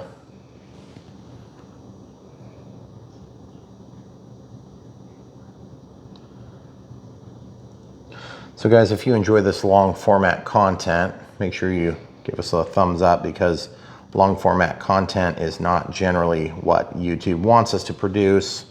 And so if you like seeing it, make sure you smash the like button, because if you don't, what's going to happen is we'll get forced out by shorts. And shorts, as you know, are just a totally different thing. And not to diminish the quality of shorts on YouTube, but shorts are never going to really encompass what it is we're doing, and certainly not if I'm doing it.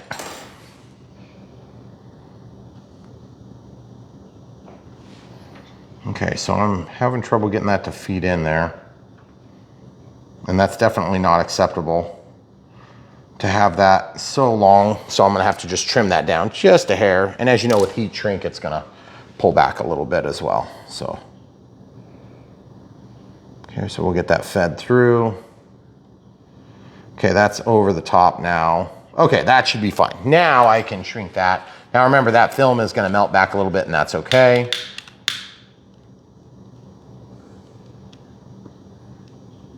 And we're just gonna get that so it's heated in place.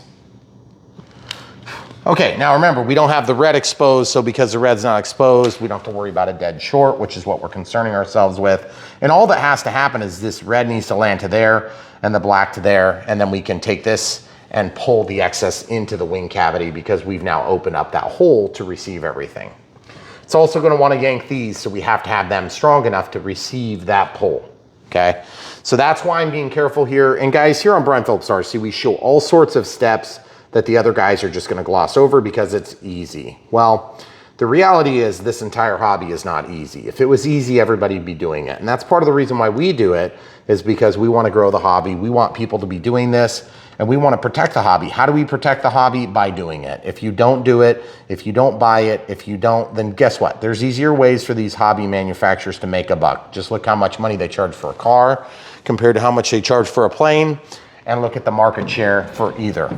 Basically what we've got here is we have an airplane. It's complicated, it's challenging to fly, and it definitely takes some skill that not everybody possesses, and it's a skill that you have to learn, which a lot of people don't like to learn things. They don't like hard things.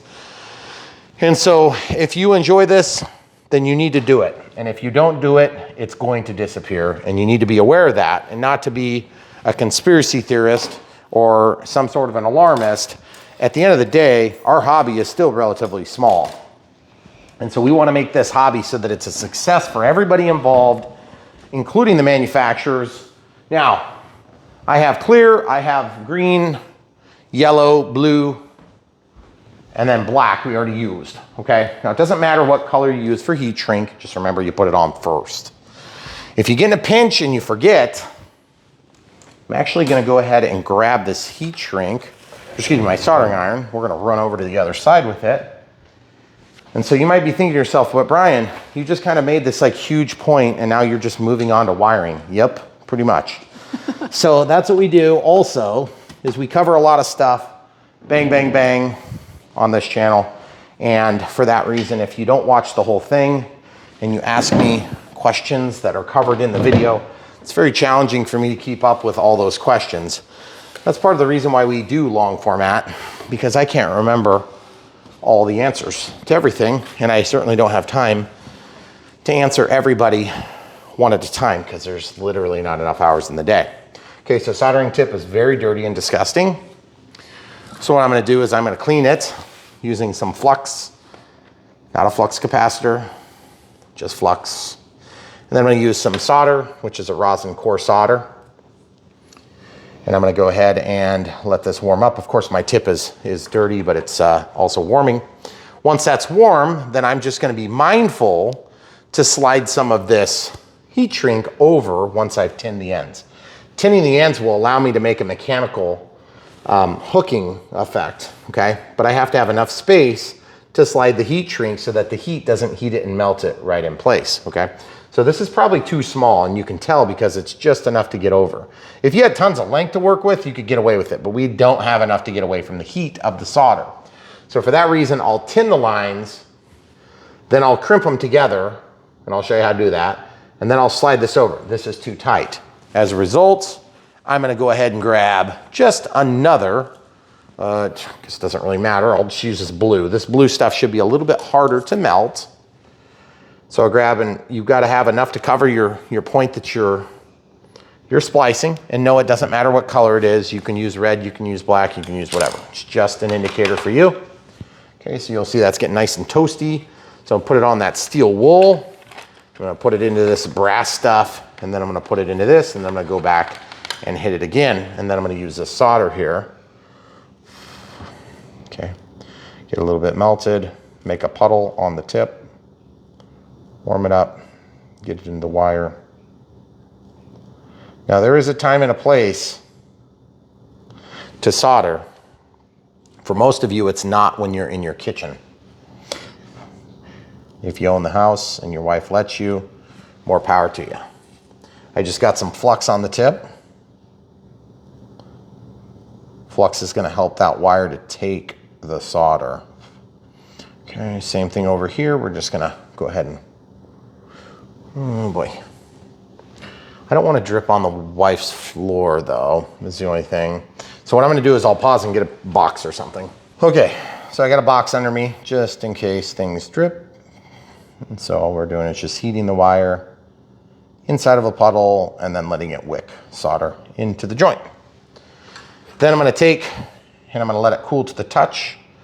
When I say to the touch, I mean I touch it, and if it's not cool, then it's not cool enough to put the heat shrink over, or it's going to pre-melt the heat shrink. Okay, you see what I'm talking about now? I can slide that all the way into the wing like that.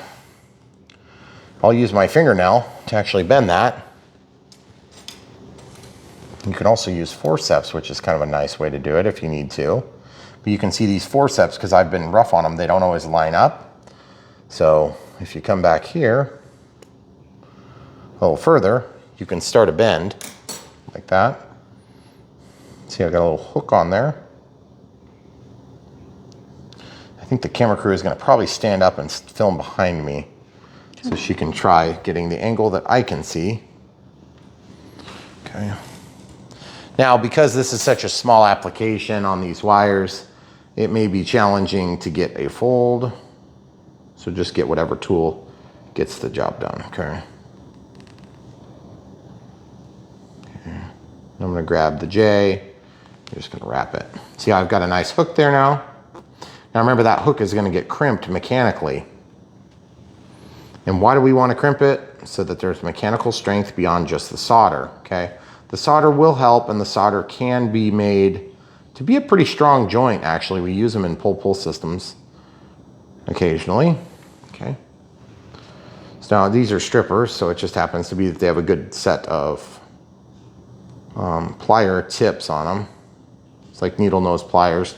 Super small ones would work good for this. Okay, now we've already tinned both sides, so we need to clean our tip again.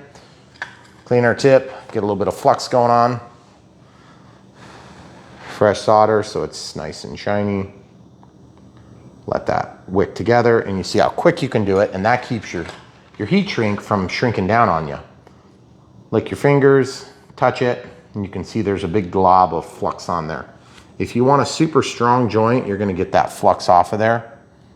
Okay, there's a couple of different ways to do it. One, you can do it with some sort of a mechanical rub, like what I'm doing now, or you can use alcohol on a cloth, or you can just do it like that and say it's good enough.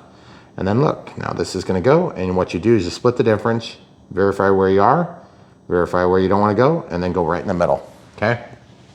Now, ordinarily, I would not do these one at a time. I'd just do them together, but because I have them so dang close together, I kind of have to. And you can see I've got it nice and protected. Okay. It's not rocket science unless it's on a rocket. So if this is on a rocket, then it would be rocket science. So now we're going to take and we're going to do the same thing. We're going to take this black wire. I'm going to pinch it between my fingernails. And I'm just going to start that little J bend hook thing. And then I'm going to just finish a little J hook like this. This is one of the hardest things to film, guys. So camera crew, thank you for doing this. I'm glad you tolerate this crap for our wonderful audience, because it is very hard to film this. Okay, so I just passed it through this time, showing you a different technique. This is where you pass through the wire as a straight line through a hook. Okay, kind of the same scenario, get about halfway down and then fold it right back over. Now, if you don't have any fingernails, I have kind of long fingernails right now. Once those get clipped, it is a little bit challenging to do that, so you'll want to have some pliers ready to go. Okay, so just crimping this down for a nice mechanical, and you're going to notice, what did I do wrong, camera crew? You forgot your heat shrink. This is not going to work. Nope. Should. Okay, so no big deal. Now I'm going to unfold one side, undo it, slide it on out, okay? And then I'm going to do the same thing I did before. I'm actually going to fold that part way and just slip right over the hook, okay? See, there we are. Okay. Slide that back. Okay. Hook to hook. And you have a baby hook. I'm sorry, that's not what happens.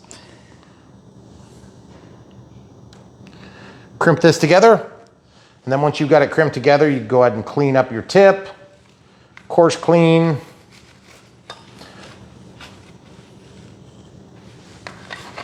A little bit finer clean. A little bit of flux. Get some nice, good stuff on there. Okay. And then we should be golden on this one. So we can just go ahead and look at that and just inspect it, make sure we don't have a cold solder joint. Okay, and then over the top of the joint we go. Heat shrink needs to be heated.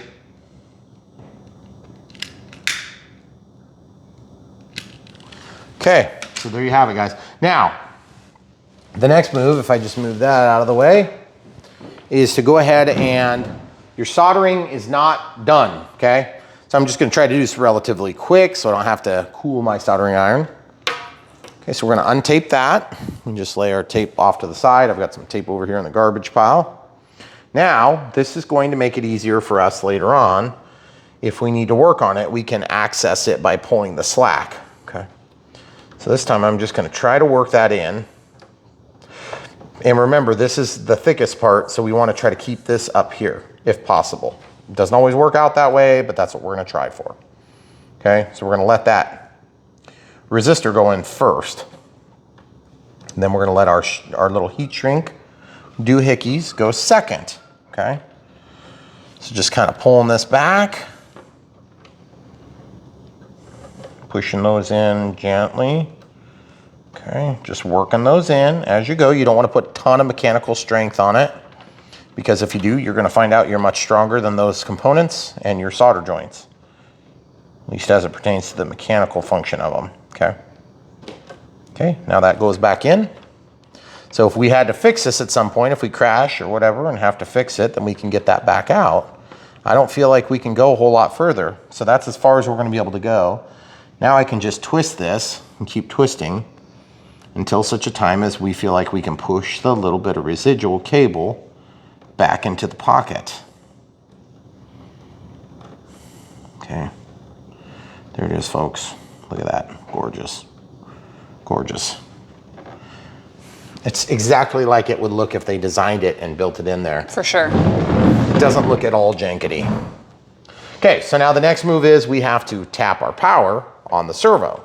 Now we want to do this in such a way that when we put this back into the pocket, it's not going to cause a problem. So we don't want to be right up on there. We want to be over here. So camera crew, I got to grab a little bit of reach here. Okay, so easiest way to separate these lines was X-Acto knife. So I'm just going to come off of the servo here. I want to get into the brown and I want to get into the red, but I don't want to do it super close to there. And look, we have this much length, so we can go all the way back here into the wing. So if you just imagine, I don't want to go any further back than I have to, but this is going to give me plenty of length, so we're never actually yanking on it, okay? So I can take this and cut into two different spots, okay? So I'm just separating those two. I didn't actually strip it yet, okay? See how it's not stripped at all? I'm just separating them, okay? And the safest way to do this is to never actually break the cable at all. And I'm gonna show you how to do that. There's two ways to do that. One, you can pass the wire through the hole, much harder to accomplish. And to be honest, I'm not real thrilled with the way that looks. So I'm gonna cut it here and just sacrifice some length. I know we just fought so hard for that length that we just had on the other end, but it's just the way it goes.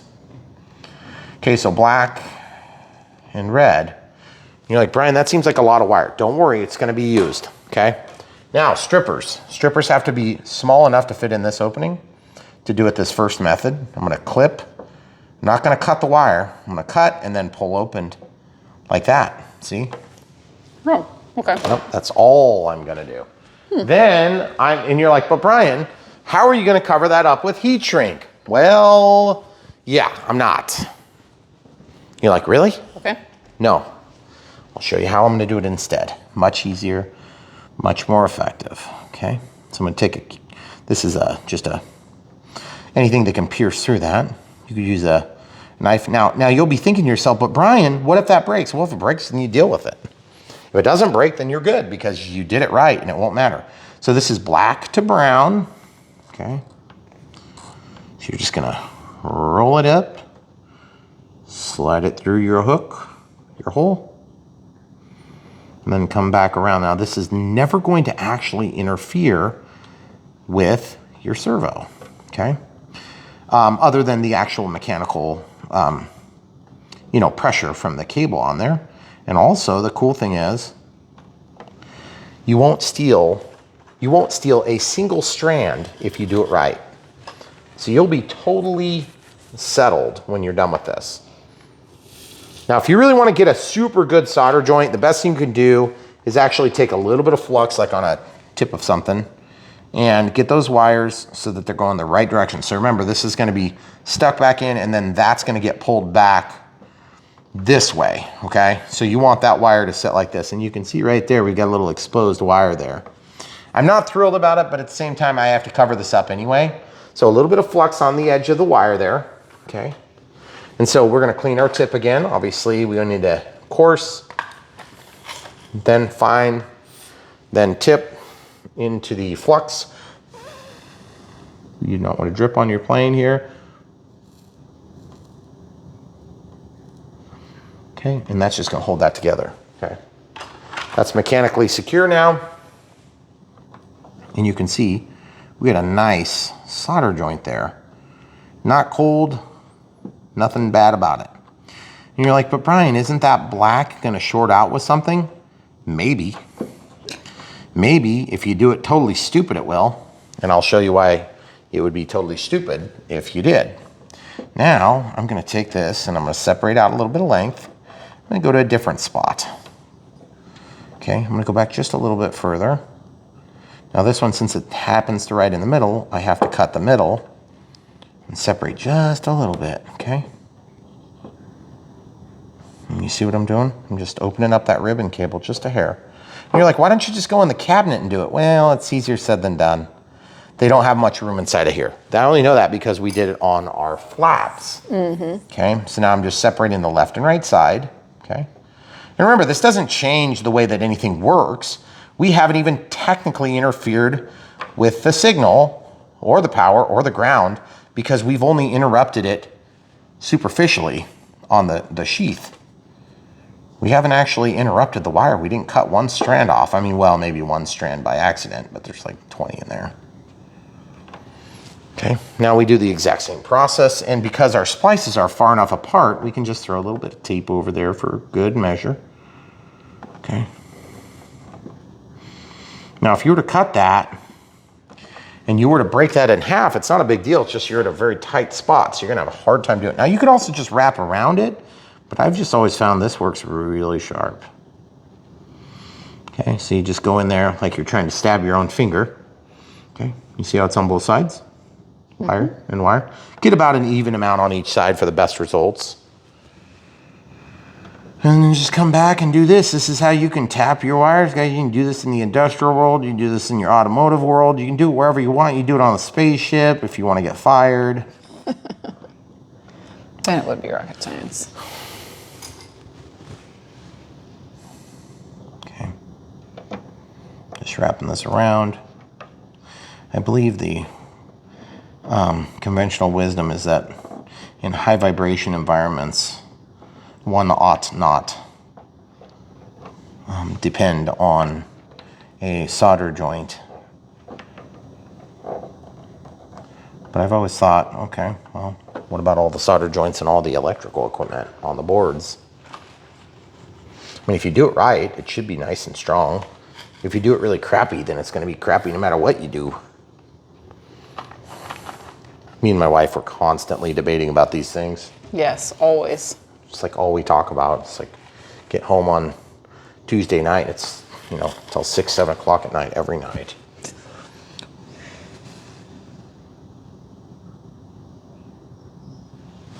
Okay. Now while that's still hot, I'm gonna pull this back and just pull it straight. See, straight. Okay, now when we suck that back into the wing, things should be mechanically strong. They should not interfere with one another. And we have the same length of cable. Okay, so pretty cool how all that worked out, right? So now we can go ahead and, while we're kind of between steps, I can shut off the power. Now, if you really want to keep the integrity of this portion of the project, you can actually use clear tape, which serves two functions. A, I'm lazy, and B, you can see through it. But then you're thinking to yourself, but Brian, why wouldn't you just use a vinyl tape? Well, you could use a vinyl tape, and my only issue with the vinyl tape is that A, it's not even gonna be necessary on this, because all we're doing is just basically covering up a little solder joint that's never gonna come into contact with this, okay? And then why else are we doing it? So that it keeps everything in check. And we can get away with using less because we can see exactly what's going on and it's thinner. So now I can grab and pull this. And you're like, that is one jankety install, Brian. Darn tootin' it is. Okay. So now I'm gonna actually pull this, let those get separated back toward the servo. And now I'm gonna just kind of put this down here like that. And I'm just, remember guys, I'm not looking for necessarily wrap. I'm just looking for fold, okay? And that fold is going to keep everything in check, okay? Very simple. All right, so now you're like, yeah, right, Brian, that's never gonna work. Oh man, waited for like 16, 17 weeks for the unbox on this plane.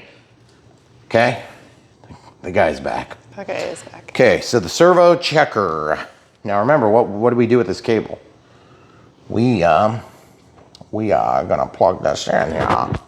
Brown to brown, don't you know? Ooh, Oh, good. We have a light and we have a light. Show the people. You see what I'm talking about, guys? Now you got day bright LEDs. I get control of the position. I get to control the brightness, as in it's as bright as they are. And now I get to glue these in here in a minute. And that's kind of one of the things you'll want to pay attention to, is the directionality of these is going to be largely your responsibility. So what you need to do now is you need to figure out how you want to secure them to the plane, okay? So now we know this is already intact. We know that this is in the neutral home position by looking at the screen on the XBC battery checker and servo tester. So now let's go ahead and pull that wire back into the cavity from whence it came. Okay, so just pull all that down, and when you see smoke, everybody can just fall on the ground and roll while laughing. Except there won't be any laughing today. Booyah! Now I need to put my screws back in. That was just super easy. 5 minutes, he says. Plus, Just imagine if you lived. an hour and 55. Oh, really? I don't know. Well, I was gonna fly this today Approximately. in the sunset. The sunset is not happening happened. until tomorrow again. Right. But you know what's good about this? What? We don't have to film the other side because it's exactly the same process. And I mean, I'm serious. Yes. So what we're gonna do is we're gonna finish the mechanical installation on this side, and the tail light, maybe we should just jump right into that as soon as we're done with this. But for now, as you can see, everything is more or less back intact. Of course, that's not on, this one's on. So just to give you an idea, you're stealing power from where that servo is. So you guys are like, yeah, right, Brian, that thing's gonna flicker every time the servo moves. Oh, is that so? Let's just see. Let's just see if it does. I mean, of course, I gotta have it connected too, that helps.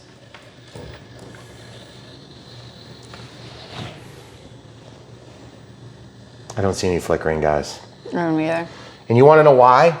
Because we're not really adding that much load. We're at 136, 204 milliamps at the full sweep. And we can show them this, look. See that little milliamp hours there? So it's like at the top of the throw and the bottom of the throw, you're gonna have a little increase. Okay? And you wanna know what that is? hitting the end of stroke. Okay? Yeah. So then you can see that our neutral loading is 102 milliamp hours or milliamps with just the LEDs and the servo idling. Now keep in mind and make no mistake, there is load on these all the time. So even if you don't realize it, it doesn't mean that there isn't. So what does that mean for you? Not really much, just LEDs are not a big problem. And look, green, green. Yes, I didn't screw it up. Okay, so now the next move for us is gonna be coming up with some way to fix these. So I wanna fix them. I wanna be able to light them up, but they don't need to be on right this second. And also I have a hot glue gun that's going over here. So I think I'm gonna actually pull the hot glue gun and we're gonna, how do I wanna do this? So why don't I pick up the plane and just physically move it over here. Okay. We'll lay this down so I don't jank into it. It's, you know, it's these projects that just take like 2 tools. Right. That really make the camera crew happy. She loves it when it's like an all-day project. But at least I didn't crash it and I'm fixing it, correct? No, that was yesterday. This is, oh, that's right, it was yesterday. That's right. So we're gonna lay this down. And as you can see, we've got the connection point here that we had plugged in. And so all I have to do now is just go ahead and unplug this little extension cord, just like this. Verify we're going orange to orange to orange is up. And then we'll just reland this. Careful of that hot glue gun, you don't get burned. Okay, so we'll just leave that loose for the moment. And we have our extension cord back. So super fantastic.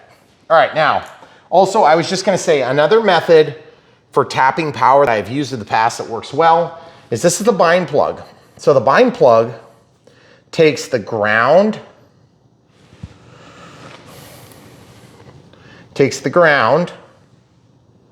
let's plug this in. Here, I'll show you this way so it's easy to see.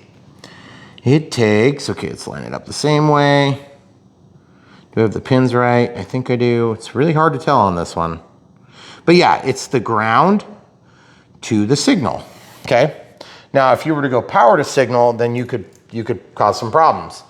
But in our case, all you have to do is take this connector, and you'll wanna make sure that you don't leave it this way if you're not gonna use it as a bind plug. And you can just take this out of the signal side, and you're like, well, but Brian, how do you know what side's the signal side?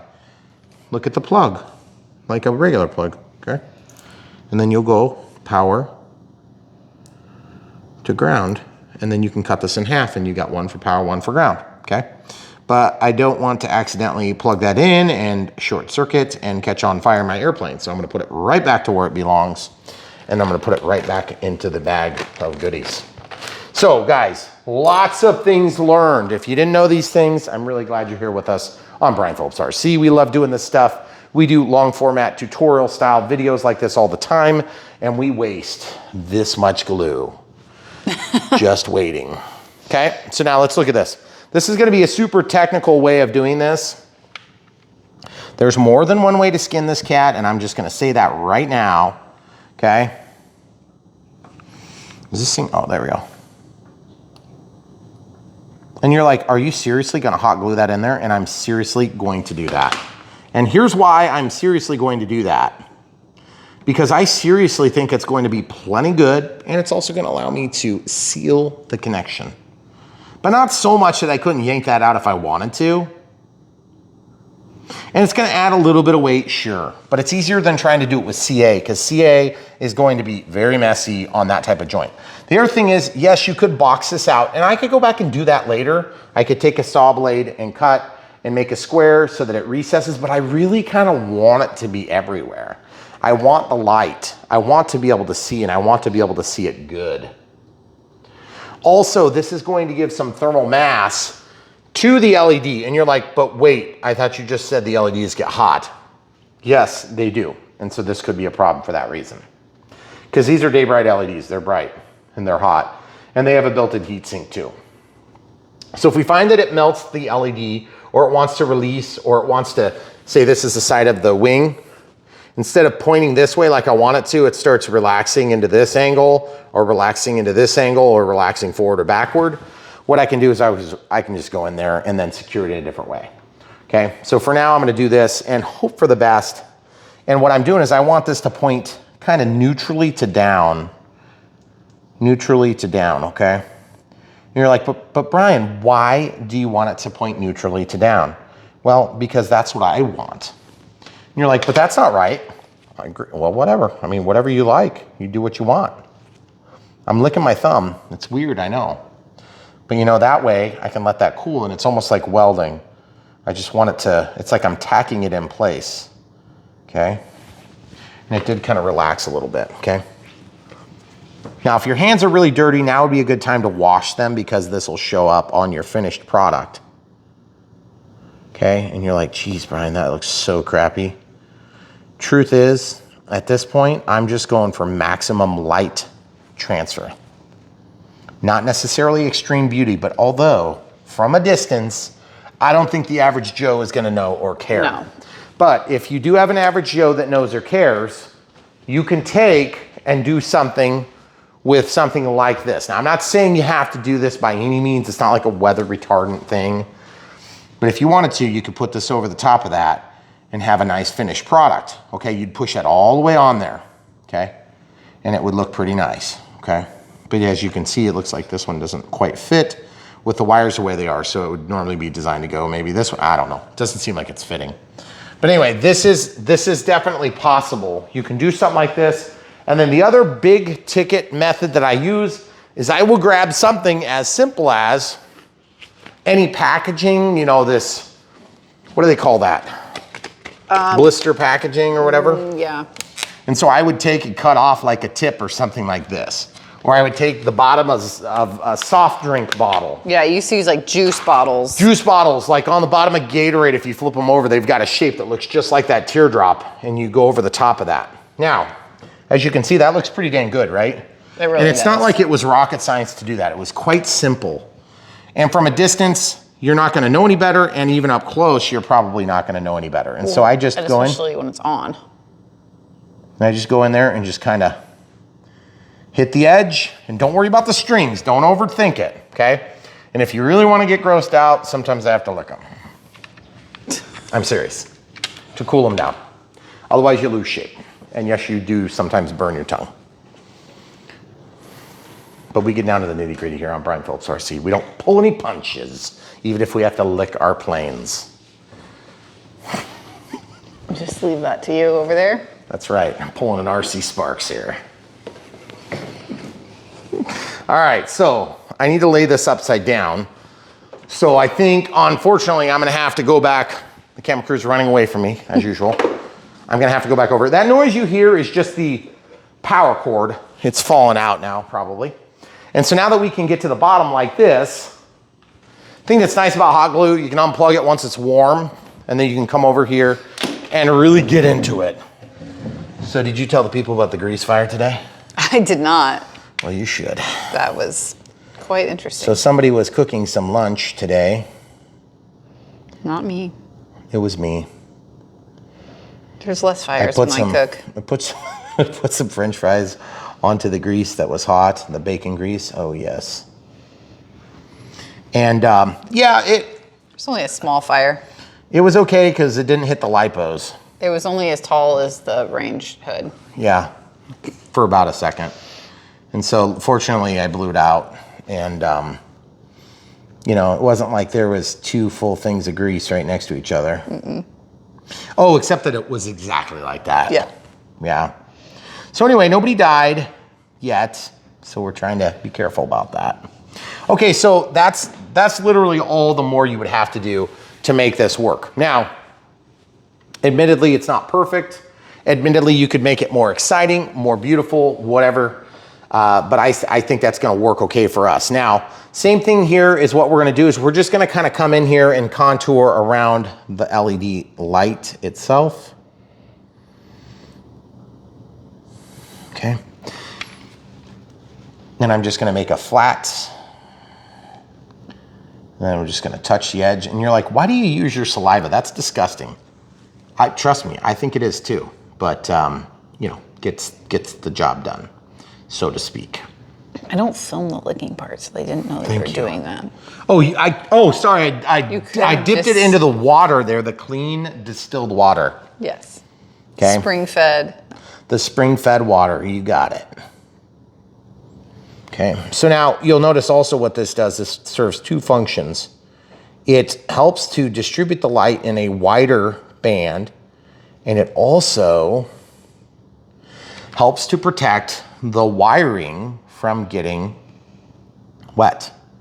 Okay, so you'll notice that I'm doing the top side, or excuse me, this would be the bottom side. And I favor very slightly down. And if you ever get burned or whatever, don't worry. Or if this sets up the way you don't like it, all you have to do is just heat it up a little bit and move it. Usually I heat it up by just adding more glue. And honestly, if you don't like the way that turns out, you can literally light your lighter and bring it in close and it will melt that stuff, so you can adjust it.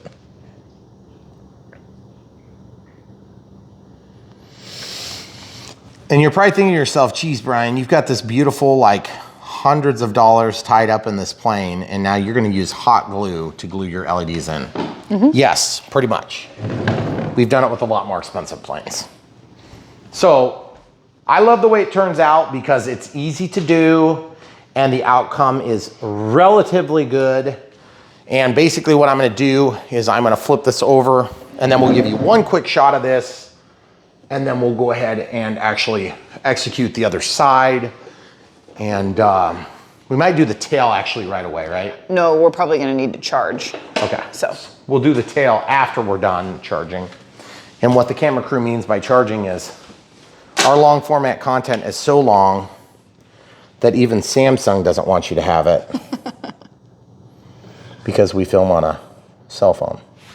And you guys have asked that a lot. We film on a Galaxy S21 Plus, right? Ultra, yeah. Currently, we have only ever filmed on cell phones. Yep.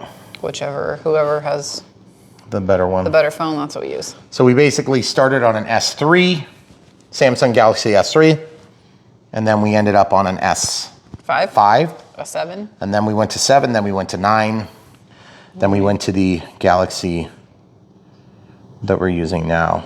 And we do use the Rode wireless mics. Wireless too. Yep. Because you could have two subjects. Mm-hmm. And you're probably thinking to yourself, goodness gracious. And I will agree with you on that. It's just maybe not as beautiful. Now you notice how I kind of screwed that up? I'm doing that so I can show you how to unscrew it up, okay? See how I made that nasty, nasty edge on it? Okay. Okay. So you see how it's like, it wasn't quite, I didn't lick my finger. So now, you can try to lick your finger and just press it down, see if you can get it to smooth over, which as you can see, it didn't, okay? And it looks pretty uggo. So what you can do now is I'm gonna show you the alternative trick of the day is, now I've got that plug back in there, camera crew, so be careful. I'm just staying here because I'm in focus. Okay, and you can bring out the flame.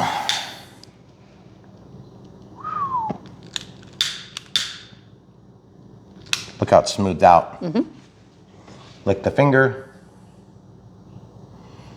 Get your shape exactly as you'd like to see it. And if you're not satisfied with the clearness, feels like I missed the spot maybe here. No. That'll get your lens clear.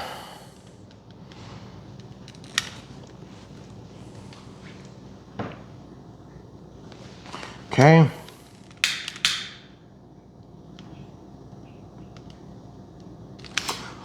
Now just be careful not to overdo it, because if you overdo it too much, what's gonna happen is you will actually burn and brown the color of your hot glue. Oh. So you don't want that. No. Because it's already gross enough that you've been licking that thing. All right, so 6S. I'm gonna just turn my transmitter on. My throttle cut's already on, okay? Bushmaster's picked. Yes, I did verify all the settings for safety, i.e. throttle cut is pretty much the only one that matters. I'm just gonna plug this in real quick with the battery up vertical. Okay. It's alive! And this would be the time when you would walk to all the corners of the lighted area, and you can definitely see that LED from like over here. You can see it from under. You can see it all sorts of different angles. And the cool thing is when you get to the point where you can no longer see, gosh, you're way over here. I mean, like I can still, oh, no, I can't. Yep. See what I'm talking about? Yeah. You could really get to an extreme angle before you disappear. Yeah. Now, the other cool thing is we have lights that are way out here and they're bright. And as you come in for final, the only thing that I am fearing about this close proximity white light is if that white light would cause it to be difficult to differentiate and distinguish between green and a red. But I don't think it's gonna be hard once you have the pair of them over here. Right. Okay. So now, admittedly, let's have a heart-to-heart for a second. Was it a pain in the butt the way I did that second light, the white light? Yes, it was. Could we have done it easier? Yes, we could. And it is very tempting to put only a red light here because we actually have an only red light as well. And then just a singular tail light over here. But because we've done that, and this is such a cool plane, yeah, that's cool. I can see it from way over here. Yeah. I can even see the white light from back here when I've got my head tucked down. And from straight on, you can definitely see both lights, the green and the white. Yeah, right. And if you really get picky with it, you can calibrate the lights so that they're pointed at you from a certain angle of attack that you like. And that's really cool because when you get into landing, you can look at it. And that's gonna make it very easy to see this plane compared to what we had. Now, the other thing you can do if you wanted to have good visibility of the plane and not so much visibility from landing lights perspective is you could mount both of those lights here. You could have one that faces back toward the plane and it lights up the plane itself. So if you do a lot of nighttime flying in twilight legally flying, then you can point that light back at your plane and you can even do a light here that shines up at the tail. And then you have a picture of the entire plane and then you're only gonna go disappeared on the top side of the wing. And remember, this is opaque. It's not like a night radiant or something where it's foam and it's got LEDs all throughout it, inside and out and on the surfaces. So really like this, but I like the forward facing, more scale looking light. And I don't fly in pitch dark anymore. I used to do that occasionally because it was kind of fun, but I just have, lost the taste for that, except for in, like the night radiant circumstances, because it's pretty cool. But anyway, hopefully this helps you guys. We're gonna do the tail next, but there's gonna be a small gap in time. We'll have both wings done by the time we come back, and then we'll do the tail together to wrap this out. And don't worry, guys, we're gonna show you a flight with this, so it's all gonna be part of this. It's gonna be like our second thoughts and LED mod. So hopefully you guys enjoy it. Don't forget to smash the like button. These long format videos kill us statistically on YouTube. And what happens is we have to weigh growing the channel and growing the reach and satisfying the audience and then satisfying YouTube. And the problem is if we only satisfy the audience, but we dissatisfy YouTube, then we basically get screwed. And so the way you can help us not get screwed is to buy these things from the links if you've gotten any value from these videos. And we try to inject as much value as we possibly can. And we know that you guys are watching them because we see a lot of statistics and we have a lot of questions that come through that are pertaining specifically to these videos. Also, if you're watching this video and you're a first-time pilot and you're thinking, goodness gracious, Brian, I don't know what the first thing is I would do on this type of project. Don't worry, you're not alone and you're here in the right place. We have lots of beginner planes that we go over. This is definitely not a beginner plane, but the thing is, there's nothing wrong with this. This would be a great, third, fourth, fifth plane, something like that. But it's also pretty expensive to fly, expensive to own. And so you can get into something cheaper and then you can work your way into a plane like this. And we're gonna help you here on Brian Phillips RC. Or alternatively, if you are an expert pilot and you're looking at me thinking, what an idiot, I could have done that 10 times easier, great. Then you can watch me and just chuckle at how dumb I did it. Or if you're coming back to the hobby and you just need help getting caught up on lingo and things like that, and the different technologies that we're currently using that maybe weren't used in 1983 or 1970 or 69 or whenever you got out of the hobby, then you can come back here and we'll help get you figured out. We'll help teach you what binding is, what DSMX is, what protocols are, what Spectrum is, what Horizon Hobby is, all the different brands we work with, what IC3 is, what XT60s, what's an ESC, what's a brushless motor, all these different things. We go into all of it in detail, and we're gonna help you here on Brian Phillips RC. So we hope you guys are getting some value out of it. If you haven't already, smash the like button and stay tuned, there's more on this video. Okay, so as you can see, we have red, we have white, and we have green, okay? So ailerons work, elevator works, rudder works, takeoff flaps, crow, all the different settings that you expect. And then just give them a quick walk around. You can see there's a wide range of visibility, but what you tend to find is that there is a dead spot right behind the plane, okay? So because of that, it's very easy to distinguish between forward because you can see your wing position and then you can see if it's facing you, okay? Because if it's not facing you, you're not gonna see 3 lights. You're gonna see 1, 2, 3 lights most of the time when it's flying towards you. And when it's flying away from you, it's possible that you would lose all 3. Now, the cool thing is because those lights right at the center of the wing, if you have a tail light, you can triangulate your position and what angle you're pointing. So that's part of the reason why we always push to have multiple lights, preferably forward-facing white lights that would simulate a landing light or actually landing lights. And then nav lights at minimum, and a tail light. I prefer white. White is very easy to see and it's easy to distinguish between that light. If you must have a beacon and it's red, then I suggest that you make your beacon a different color like flashing red.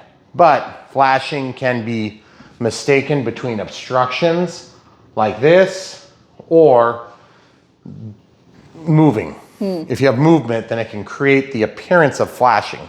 So that's why we like solid lights. Okay, so I've got this one plugged in. We're gonna simulate this on the XBC battery checker real quick, just so you guys can see what that looks like. It's very simple, basic setup. This one just happens to be a standalone LED. It's very bright. As you can see, you know, shining it at the plane itself, like if you were to use this as a logo light on the wing, then you could actually shine this up right here and it would shine on either side of the tail.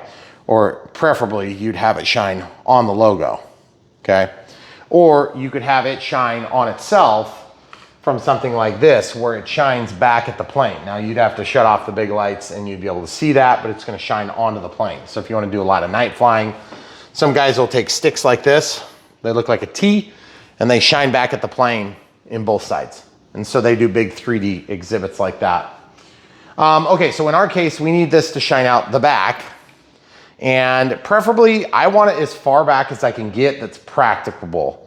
It's not always practical to go on the very tail end. And just so you guys know, I'm gonna go ahead and unplug this battery.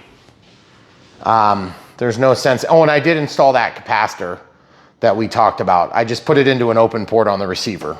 So, all right, so we'll just take this out. Okay. If you have to hold a battery, hold it by its balance lead. It's still hard on it, but it's better than hold it by the main discharge lead as opposed to balance lead because there's more strength there, okay? And there's more protection and redundancy. Okay, so now, obviously if you come around here, you can show the people where our servo is, which is right here, okay? Now we already know we can use the servo to achieve some sort of power. And so what we're gonna do is we're just gonna go ahead and pop this one out. Now normally you don't have a servo so far back, but on this particular plane and some planes, occasionally we'll have 2 servos back here. And just thinking back to an ASW 28 that we had, I think the Volantics had them both in the back. But a lot of times you won't find that on sailplanes, especially because they get heavy in the back. And so they'll do linkages that have big bends and folds in them, and it makes the linkage really awkward. So then you would have to run your wire from like way up here all the way. Which you could do, and honestly, dropping through the fuse is so different than going through the wing. Yeah. By the way, full disclosure, we spent, what, 2.5, almost 3 hours on that with some pauses in there? Yep. For that side, and then I sat down off camera and did the other side in about half an hour. Yeah, maybe about an hour, but. Well, I screwed around too, so. Also that. Oh, that's true, you helped me with a couple So at the end of the day, it's so much faster to do stuff When in you're real not life. doing So it. when you're watching my videos and you're like, geez, that's a long video. For you guys that are really brand new, newbies, you may take a long time still because you're still learning how to do all this stuff. But once you get the hang of it, it's not as bad as it looks on these videos because I'm trying to teach you a lot of things in the meantime. Okay, so I've got those 2 screws undone. Just gonna pull out this one. This one doesn't seem like we have much length issue. Now it is possible that we'll have to relax some of the cable length. See if I can push that forward, see if I can get a little bit less bite. There it goes. Okay. So now, the reason we can't pull it out any further, let's just show the people at home, is because this cable, whoops, this cable is probably tied up and managed. Yeah. And you can show them where it goes. Okay. So I don't want to unmanage the cable, so I'm just going to not do that. Okay. So I'm just going to work with what I've got here for now. And actually, I'm probably going to have to unmanage it. I can't reach. I will be too short to solder into that. So I'm just going to take a quick gander at which cable we're dealing with. I literally probably just tied that together. That's going to be a real pain in the neck to do. Might almost be easier to run a dang cable up here and tap in somewhere else, but I'm sort of torn here. The other thing we could do is I have a red light too. We could do another beacon, but the beacon is more complicated because if you want it to flash or, you know, fade on, fade off, fade on, fade off, which simulates like a spinning light, then that's a little bit more advanced and I don't want to mess with that. So I guess for now, I don't think I can just yank anymore. No. I'd have to cut it free if I did that. So in this case, I guess I'm just going to work with what I got. Okay. So now that means that I have this cable to work with. And if that's long enough, that'd be really nice, but I kind of doubt it. Okay. So this is all I have to work with here. So now, do you think I can reach? Actually, I might be able to reach. That would be miraculous, but I'm thinking I can. So I told the camera crew it would be easier to do this part, so I hope I don't end up eating my words on that. She's heard these things before. I don't believe him anymore. Okay, so what I was thinking is I just want to see if I can pass these under, so you'll be able to see them through the opening. If I can do this, that'd be really cool. I'm gonna turn the light on so if it bothers you, let me know. Can you see? I cannot yet. Okay. I'm gonna see if I can pass this through if I just hang on to the cable very carefully. See, I've got enough support, I can just kind of pass it through potentially. Oh, yeah, I can see it. You can? Yeah, it's in that little cavity. Okay, well. If you come from this side, you'll probably be able to grab it. Mm-hmm. Yep, I can see the connector. Okay, so let's see. Ah, dang it. I got caught on the teeth and it pulled it right back out. Hate it when that happens. And it hurts. Yowza! Just put that up there. Okay, so now I need to get in there so I can see. I don't know what the heck you are seeing. What, did you get it far enough back up there? I don't know. Can I move it? Probably not. Well, hold on. I'll see if I can move it. I don't know what. Oh, there it is. Okay. So I see it now. If you can just hold that hold there. it so it doesn't fall. Yeah. Sorry, people. I'm about to focus. Yeah, it's just some of these steps are a little harder to film than others. Okay, so I've got it at least through the opening. And I got it at the end. All right, you can let go now.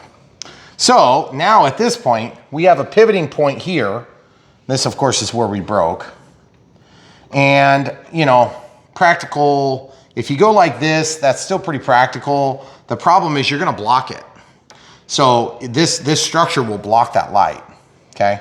So ideally, this would actually be right on the end. And I think it's probably worth the sacrifice there. Now, the other thing is you can see what type of length we're working with, which ain't much, okay?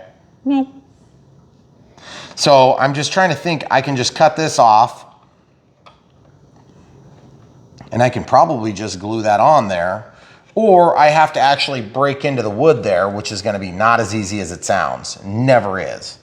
Okay, so if I did this, then my options look something like this. I need to either cut a channel and then I weaken the structure, or I straddle the wire like this, in which case I would actually basically have two very small holes where the wire can pass back through. Then that gets that inside and it accomplishes the goal of potentially lengthening each length of this, which gets me more room to work over here. So I kind of like that. So here's what I'm gonna do. I think what I'm gonna do on this one is I've got this weird gray wire that I don't even know where I got it. And I think I'm gonna use that. And what I'm gonna do is I'm just gonna pass this. Let's see how easy this works. Let's just see if I can pass the wire through. Kind of doubt it, but even still, it's possible. Nope. I'm gonna have to poke holes. I think we're just gonna straddle this. So you're gonna you're not gonna use the connector on that end? Well, no, I'm gonna leave this on here, and then all I'm gonna do is just pass this wire through, similar to the way we did on the wing. And I mean, you could go back into the heat shrink and cut it there, but I'm gonna cut it here and pass those through individually. And then that's gonna give me the opportunity to lengthen it. Okay, I trust you. Okay, so now black goes to black and red goes to red. And we're gonna do it in such a way that we don't have to worry about. Now we could just resolder it onto the connector itself too, but I would just soon go ahead and keep that. And then this will be right there. But then the wires are gonna jump right inside. Okay, so now we need the drill again. And we need a super small wire to pass through. So I'm gonna get a real small drill bit, probably 3/32 of an inch, like this. Okay. Get that in the chuck. And then that's gonna be plenty big for each of those wires. And then let's just look at how quick we can get this accomplished, okay? So you see how on this side, there's like a terminal that goes back. And then on this side, it is ambidextrous, so it's like opposite one another, okay? So what I'm gonna do is I wanna just see where that's gonna naturally wanna go in there. And you might be thinking that's kind of fugly still, and I don't blame you. But what we're gonna do is we're gonna try to get back far enough. See that? Okay, and we know we wanna do both sides, so there's no real drawback to just going straight like this. Okay? Okay. And you guys at home are probably thinking, Brian, what are you doing? You've made this thing look terrible. Well, not really. I mean, everything looks pretty good up there, doesn't it? Yeah. So. Did you hot glue your red and white side already? Oh yeah, it's all hot glued and everything. Yep, hot glued and ready to rock and roll. So now this, I need to have a channel that passes in.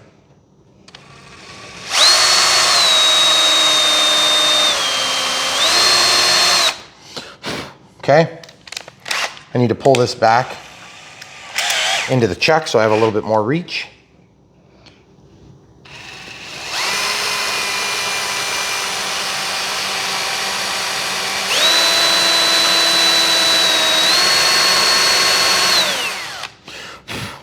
Okay, so I don't know if you guys can tell what I'm doing, but I'm basically making a channel with which to pass the wires. Okay, so now that I have that thing hypothetically opened, I have to see if it's actually opened. That's probably bigger than 3/32 of an inch. So I'll just keep that there. And I'm gonna grab, what can I use that's super long and skinny? Probably my drill bit, because I need to have the longer drill bit. I think that's 1/8 of an inch. Unfortunately, that's bigger. What about a skewer? Too small or too big. Too big. Way too big. Yeah, so maybe this gray wire will pass through. If it passes through, then we know it's opened. Okay. It probably won't though. Okay, so well, I'll try this side so you So guys we can should see. be able to see it in that opening, right? If it goes through. But I'm hitting a bulkhead. Okay. Okay. So what I'm trying to show you guys is that even with this easy, simple system, see, I still am not passing all the way through. Right. So in order to get all the way through, I'm probably gonna have to step up to a longer bit, unless I have a 3/32 in another kit that's longer, which I kind of doubt I do. And I don't think I do. They're all pretty much the same. So if I can do 1/8 of an inch, I can for sure get through the bulkhead, because then I can use this. 1/8 is not that much bigger, but there's not much thickness on this tail. Ugh, this is scary.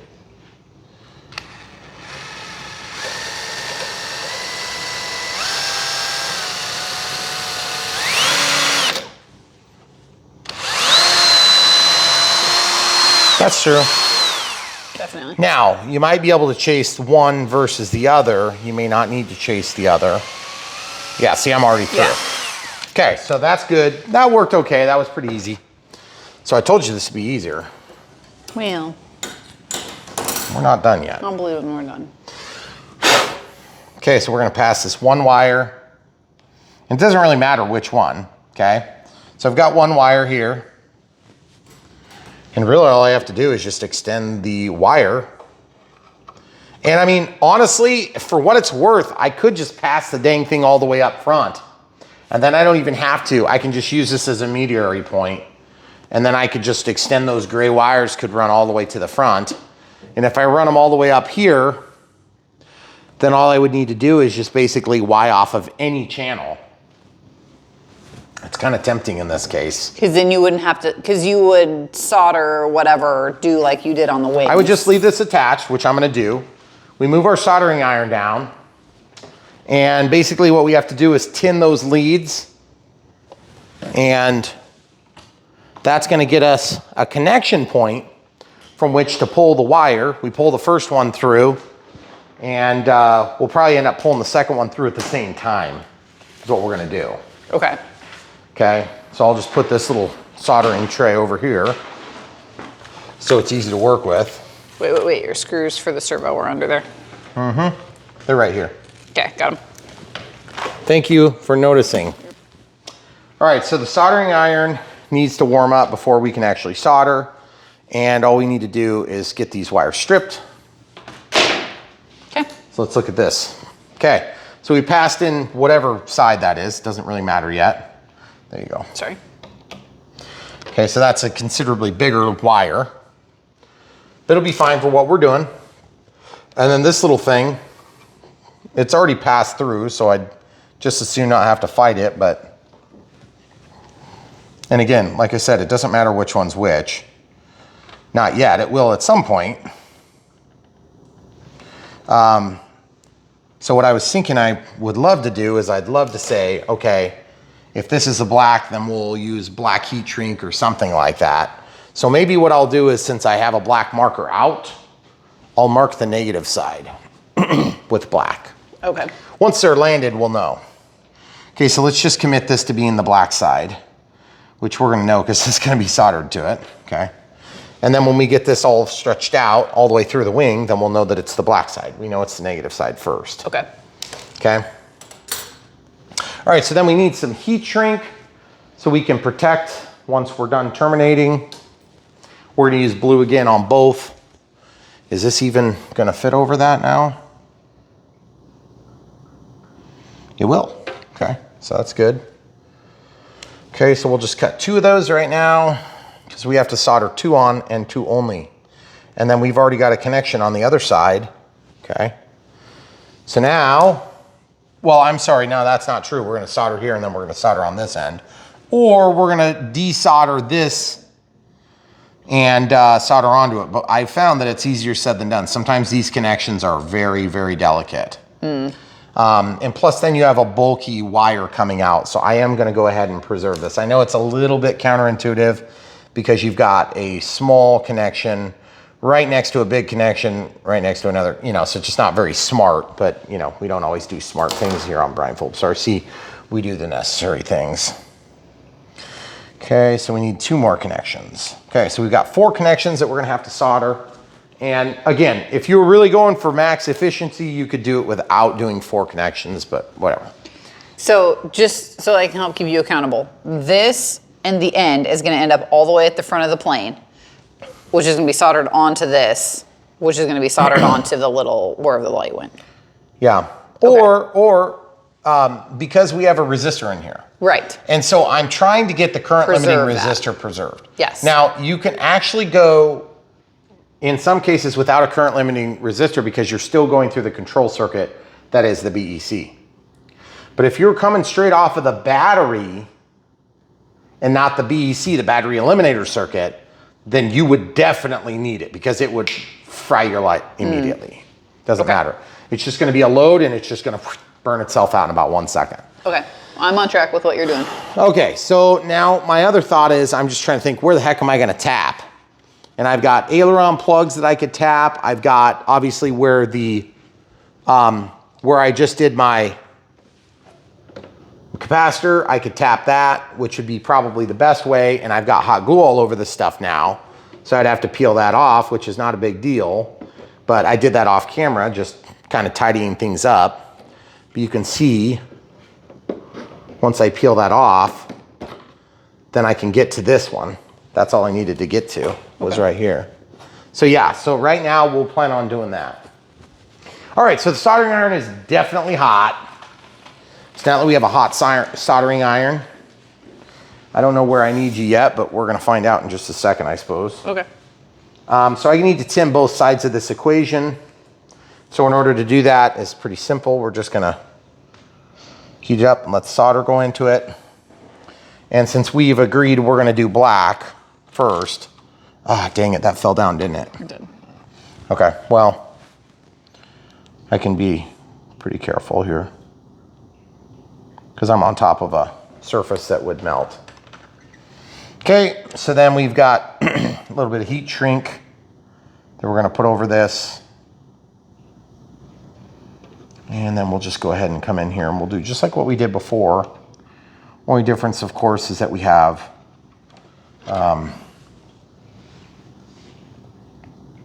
slightly different ends.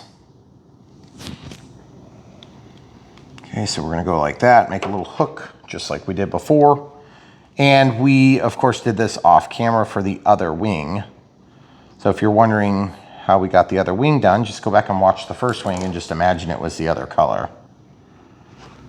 And the other side.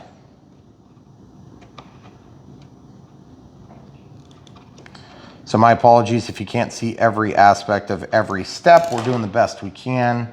The camera crew is very good at this, and I'm not very patient, so it usually makes up for that some.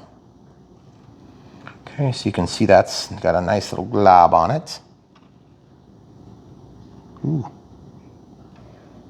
Sorry, trying to block your light. No, that's not the problem. The problem I'm having is, you see how that's separated? Mm-hmm. Yeah, that's not ideal. So I don't want that to be a permanent fixture there. I don't know, show the people what I'm talking about if you can see it.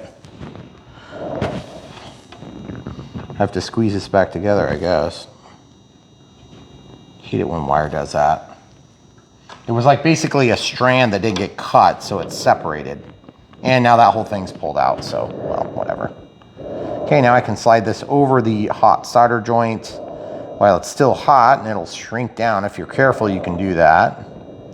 Okay, now we just need to get fire so we can shrink that down. And it's just gonna be a matter of doing a few of these.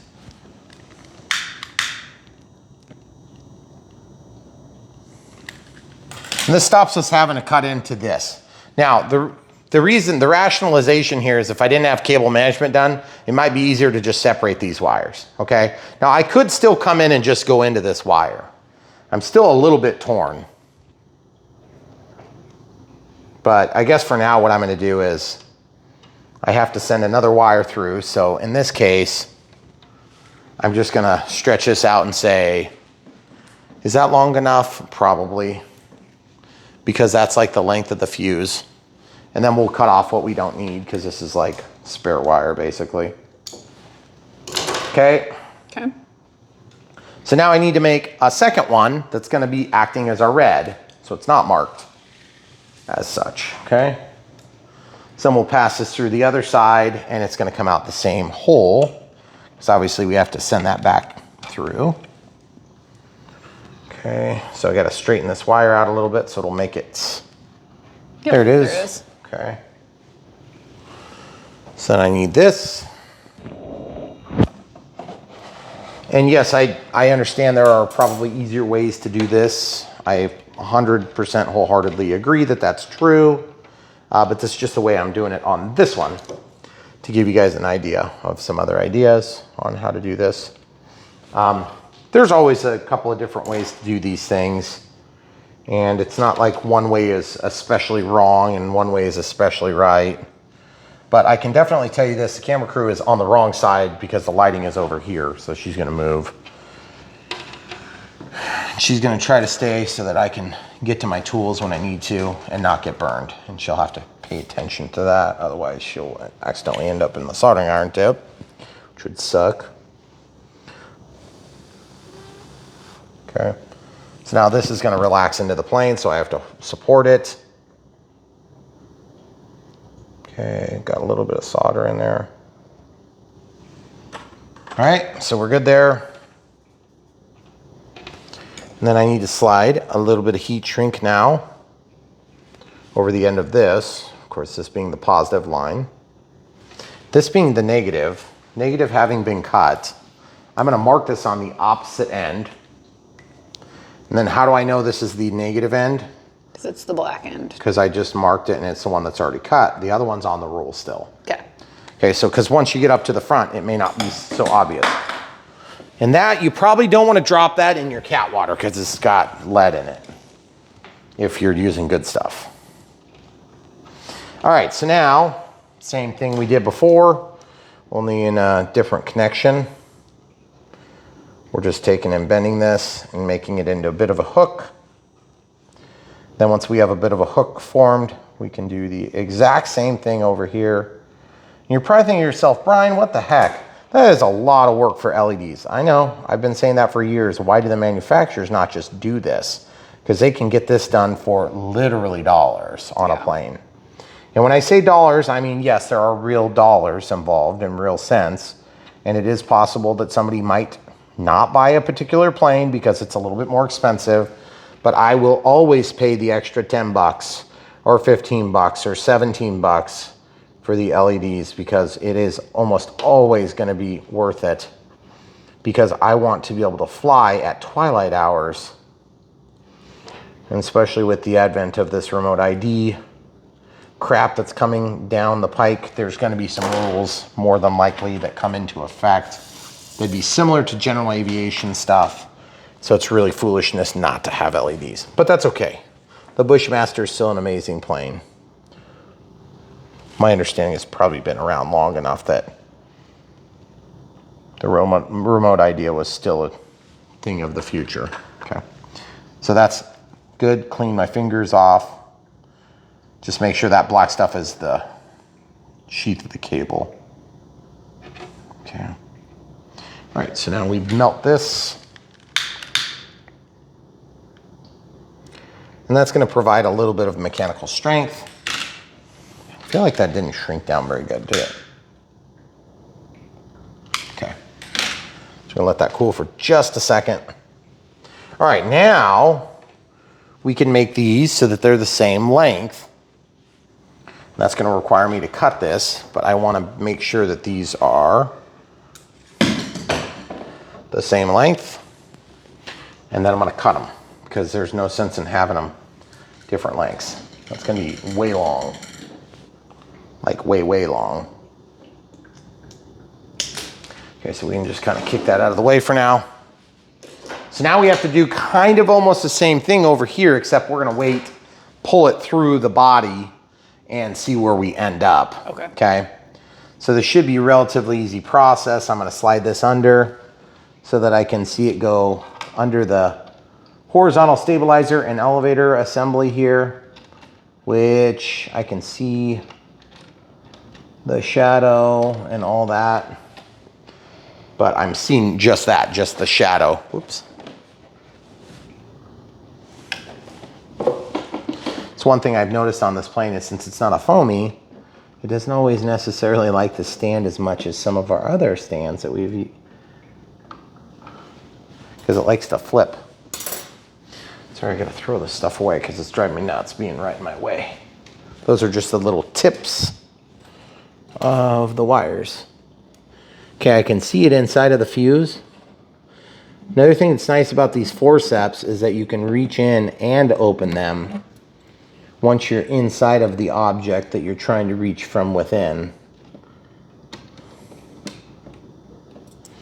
I see it, I'm up against a bulkhead right here. It's just still challenging to grab.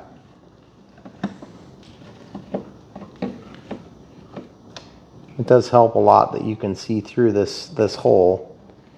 It makes all the difference in the world. It still doesn't make it exceptionally easy. It's just, in comparison to the wings, it's exceptionally easy, okay? So then the first thing we can do is we can get it under the elevator and horizontal stabilizer. Okay. So now if we changed our mind or whatever, we could solder that wherever we want. But as you can see, we have tons of length now and lots to spare. So that might be sort of a little bit overkill. And then if you want to make this so that it's a little easier to feed, I'm gonna just twist the wires together like this. Now that they're inside, we'll know that they go together.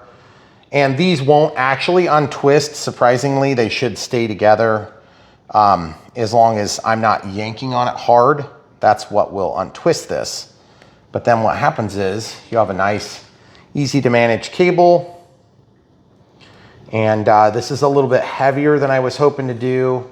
So I'm sort of thinking, hope I don't kick myself for that because it's quite a bit of weight for a cable, right? So now the next thing I want to do is I want to try to feed this down the fuse, but I think I am going to go ahead and just keep this little braid going and make sure I at least get back to about where the servo is, because we have a pull-pull system we don't want to interfere with, which I kind of forgot about the pull-pull system. Dang it. That is a thought I hadn't seriously considered. The pull-pull system is a real factor, but I think we're going to be okay. I just don't want to interfere with it to the point where we actually cause an error, like a mechanical interruption there somehow, or tangle. So we're just kind of pulling this out to get the tangles out. That'll definitely reach us up front, but then we're going to have to go around kind of where our cables are. So this stuff is pretty stiff cable too, so as you can see, the best way is you just do a little bit and then work your way down. Do a little bit, work your way down. Do a little bit, work your way down. Do a little bit, work your way down. See? And it kind of takes advantage of the natural memory that was on the cable. Okay, that should make it a lot easier. Now, I need to get creative here, camera crew, so you're gonna have to give me a little space as I swing the wings. Yeah. Like just, that's fine. Okay, so I'm just gonna put this right here so that the nose of the plane is held on the couch. And my hope is those two lines can just be out of the way. And then I can just drop this through so that it kind of just starts to cascade down under its own weight. And it'll fall through basically the middle of the fuse. And it's already coming out and hitting my hand. So as you can see, now we have it. So now the big question becomes, how many millions of miles did I go overkill here? And honestly, more is fine, less is not. Yep. Okay, so I don't know if you guys can see that one swinging around. That's the cable in question, folks. So now I just need to do a little bit of cable management. It's gonna be a little bit hard to see for a minute. And I need to be mindful that there is a hot soldering iron there. Okay. So if you guys wanna come over here and look, probably from here, looking in, you can turn your light on if you need to. So this is the cable. And I wanna go under that one circle down there. That's one passage I wanna make. Okay, then that gives me, I'd like to have it go through several, but I don't think it's practical to assume I'll be able to control it that easily. Okay. So actually, since I'm on the connector, I can snap that through. And then once I drop this down, ooh, I need to actually put this the other way. I'm gonna flip my forceps this way. Okay, 2 clicks. Then look what I can do. I can just walk this onto one side, just kind of trap that thing there, and then I can get another set of forceps. And these things are also known as hemostats, and they are a really, really handy tool for when you're doing stuff like this. I don't know how I would do it without. Very frustratingly is how. Camera crew and I are gonna do our best here to get you guys a shot of what's going on. Okay. Wish I could see through the windows better. Yeah, I know. Okay, so now I just need to reach through here and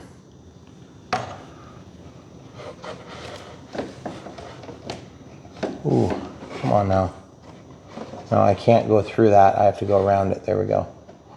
Okay, so now I'm clamped onto this one and I can release this one. Okay, and just let that fall out. They're kind of fighting with themselves right here. But now that I've got that through, I can a little bit more easily go in here with my hand and guide that where it needs to go. Okay, so like I said, that's just more of a cable management issue. And I'm sorry, camera crew, I know you're trying. Okay, now it's sort of through. And I want to see if I can get a tug on this without damaging. There we go. There we go. All right, sweet. Now I can come up here and just chase along where we've already got cables. So I'm going to get some cable ties. Just stay right there, please. And I'm going to just get some cable ties. And I'm going to try to tie this up right now. So you guys say that you like watching cable management. I have no idea why, but some of you have said that in the past, which I think is nuts, but that's fine. I want that light on. Oh. Thank you. That helps me because I can actually see a little better because of it. Okay. It's tight in here, and some of you guys are probably thinking, geez, Brian, you're tripping over yourself trying to save 10 seconds to unplug this or unplug that. Yeah, you know what? I've done that too. And what happens is, yeah, you say just unplug this or just unplug that. And next thing you know, you're unplugging 14 different things. And it's an hour later and you're like, oh crap, now I got to redo all that junk. So, I mean, yeah, that's the flip side of that equation. Okay, so I've got one zip tie. I'm not even going to cut the tail. And then this needs to come up and it needs to Y off of this. Okay, so this is going to get cut. I just literally put this on minutes ago off camera, trying to just kind of get this thing tied up. I'm going to cut this here. Just be super careful not to cut your actual cables. Okay, guys? And then I need to have a Y cable of some sort. So I might as well use a short one like this. But since this is just an LED, I'd rather use one that's going to be a little bit less big if possible. And I've got this little one here that's real nice because it's super, super simple. Oh. And this was an aileron Y cable from a small plane. And even though this would be nicer in a plane that's got maybe a little bit more space concerns involved, I'm going to go ahead and go with it because I can make it for a really nice install. Okay. So I should be able to just unplug that. Now remember, this is just going to be like hooking up to any other channel. We're going to put the yellow cable up top, the signal cable up top is what I was going to say. Okay, so the signal cable goes up. And then this one here is going to receive two things. It's going to receive this. So we just have to find the negative, which is down or toward my left. Okay, we plug that into one channel. And then kind of the same thing here. We have to look at this like only a 2 plug, and that's going to be in the same position. Okay, so just plug that there, and you're like, well, how do you know that? Because the middle is the positive, and then the left or whatever side is brown is your negative. Okay, so that's now settled. And so now I just need to do a little bit more cable management, and that's going to be in the tune. I'm just going to go like this and do this. You guys want to see cable management, you can see cable management on this channel. I do it reluctantly, but you know, sometimes I do it off camera just because it's, I don't see how it can be that fun to watch, but some people say it's like really satisfying to watch because they're not the ones actually doing it. They like watching somebody else struggle. And I don't mind cable management myself. I just, I think I usually have pretty good outcomes on my cable management. But then every time you make a change, it seems like what a pain in the butt. Well, it's really hard to film because it's so... My hands are in the way the whole time. Have to be there necessarily. Yep. So. And it's like, who wins out on that battle? Well, I mean, I kind of have to, because like if I'm not doing it, then nobody gets to see anything. So, okay, so then this is together. And now if you wanted to, you could test it, but we don't have the actual wire attached back here now, okay?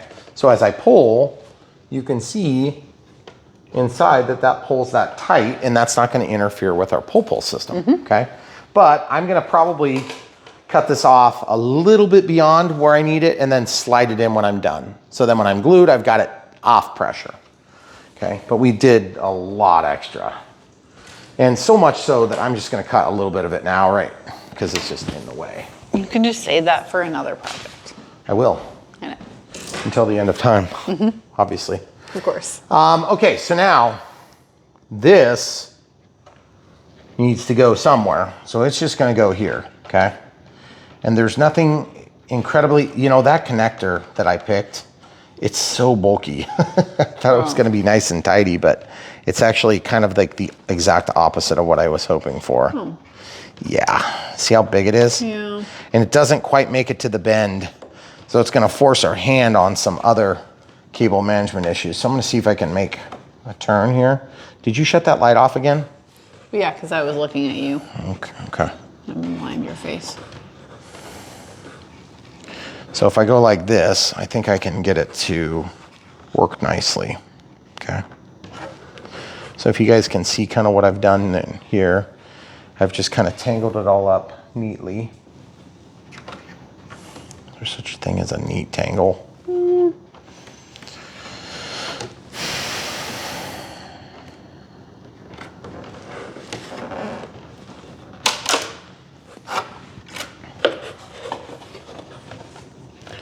And one thing you guys 100% don't appreciate if you don't film with your significant other is just the wonderful joy of having somebody right there.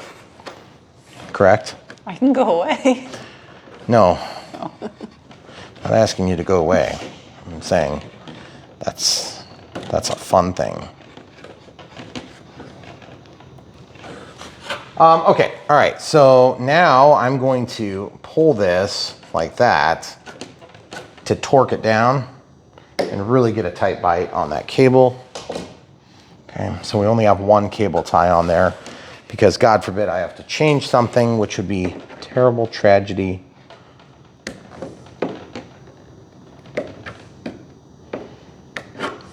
Okay, I'm gonna take out this other one here because it's not doing anything anymore, or it's not necessary, it's completely redundant. Okay, so now that's gonna give me the flexibility to pop that down. And then I'm just gonna be sliding this around the zip tie so that I don't get sliced every time I try to get into the plane. Because I don't know if you guys can tell, but that sharp end where I've just cut is gonna be slicey diceville. Oh my goodness, what a pain in the butt. But you know what? When we're all said and done, it's gonna be super nice. And everybody's gonna think, wow, that does look nice. Good job, Brian. Is that the way it's gonna go? Mm-hmm. Exactly. Okay, so then that fell all the way to the bottom, as usual. And in expectation of my being able to get it out, I'm gonna go in here. I don't know if you guys saw what I did there. I put the tool in and then I put my hand in after it because there's like not enough room to actually get your whole hand in there with all this crap. Okay, cool. So that's in there secured. And I have to do probably one more zip tie, don't you think? Okay. I just love it when she says it like that. Like, okay, if you say so. She's like, could we do 2 less zip ties? Yes, the answer is yes. Okay, so now,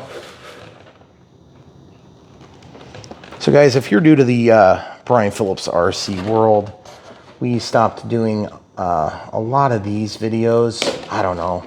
We still do some repairs and stuff, but it's kind of like only in the dire straits, like when we really screw something up. And then we don't always film them either. Like I actually crashed this plane and we did that off camera. Not because we didn't want to share it, it's just because I'm not especially expert on balsa wood planes in terms of repairs and whatnot. I just kind of cobble it together until it's ready to fly again. But they do fly again, and you've already seen it fly again. If you're following this playlist, that is. And I do have a little bit of reinforcement I'd like to do, which I don't normally do on foamies, because you can't get to it. But I'm gonna do a little bit more reinforcement down at the bottom on the ribs down here where the landing gear broke free. Okay, I feel like that's well secured and it's not gonna be a lot of problems for me on a normal basis. Okay, now before we go any further, I can't test the light, I can't test the wiring yet, so I guess as we continue to go further, we're gonna do this next. Okay. Okay, so the next move, of course, is to resolder the light onto the end. And we talked about this in some detail, but obviously my tip is super dirty now and super gross, and you'll notice I've already cleaned it off with my coarse stainless steel and then into the brass, and then some flux, because everybody loves to flux their tip. And, okay, as you can see, we've got this here. So now we have one that's black and one that's red. We did have one that's black and one that's red, and then I cut it off. Yes. Okay, so now what I get to do is I get to go ahead and strip the ends and then do a polarity test, and that'll be super fun. And it's actually quite easy. We've already confirmed that you can hook these up backward and not burn them out, which is kind of cool. How did we do that test? Do you remember that test? When you plug the connector in backwards when we were just laying out the Where's lights. my solder? Oh, it's over here. Okay, so either way, we got to do this anyway.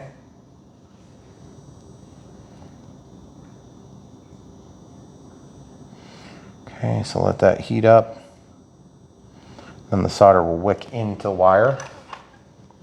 Okay, so now I have to actually test something. And so sometimes the safest way to test it is to go into a connector, but we're not going to have that flexibility. And remember, this is already resistored. Okay. Okay. So before I forget to do so, go ahead and slide this on, which is our heat shrink. Okay, I'm going to slide that back as far as I can reasonably get it, so it keeps away from the heat of the moment. Do you remember? Do you remember which side we did first? Black. I know, but I think Black. it was this side. Yeah. Yeah. Yeah. That's a good point. You know what? I remember so much so that I'm willing to gamble that that's right. And what I'm going to do is I'm just going to go ahead and get this ready, hook it, and then we're going to go ahead and just go with it. Okay. Because I firmly believe that that is correct. And I ordinarily would not, I'm sorry, Kat, you can't drink right now. I don't want you to drink while I'm soldering on top of you. That would be like an explosion. Can you imagine dripping solder on a cat? Be a catastrophe. All right, so now I am going to test it before we put it in. So fold this over. See how I do that like 90 and then I fold it from there? That buys me a little bit more flexibility. And remember, that has to fit back through that hole we drilled. So I'm going to have to crimp that. And on top of that, you're going to have the thickness of the solder. And you're going to have the thickness of the heat shrink. Have to come in there and put it back down. Okay. All right, a little bit of flux and a little bit of brass action. Ooh, yeah. Very nice, very nice. Okay, so as you can see, guys, we got that soldered, but I've got a nice little bump on there, and I don't like that bump, so I have to come in here, and I have to try to straighten that out. And it does not want to straighten out because this has a lot of memory on it. Okay, cool. I got it straightened. Now, what we do is we test. Okay, a couple different ways to test. The easiest way, of course, is to plug in the receiver. We already know that polarity, if backward, I can either flip up here or I can flip back there, and it's going to be back there probably at this point, just because of the nature of what's left. So if it was backward, it would come on and just be super dim, right? That is not dim. That would be bright. Yep, it's very, very bright. Very bright. Okay, so now that we know that's going to work, and you guys may have noticed I did that from memory, and I don't often allow my memory to serve me, but it did serve me that time. And so I'm glad the camera crew was here with me to hold me accountable for that, because I remembered what I needed to remember at the right time, which is a miracle. That doesn't often happen. I remember a lot of stuff, but I don't remember stuff always like when I need to. See that sharp edge, guys? That's gonna poke through. See that? That's a no-go. What are you gonna do about that? I'm gonna grab it and poke it. Oh, okay. There it is. Lead is soft, relatively soft, and lead and tin or silver, depending on what type of solder you've got, is also soft. But it did not straighten up as good as I need it to. No, go back, cat. That's better. I think we got it this time.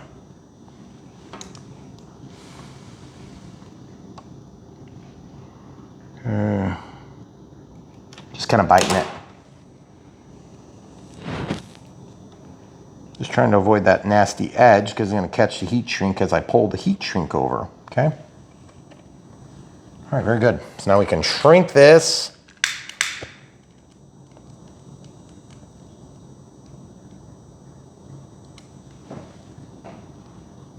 Okay, very good. We're gonna let that cool for just a second. We basically can unplug the soldering iron because we've already tested that things are working.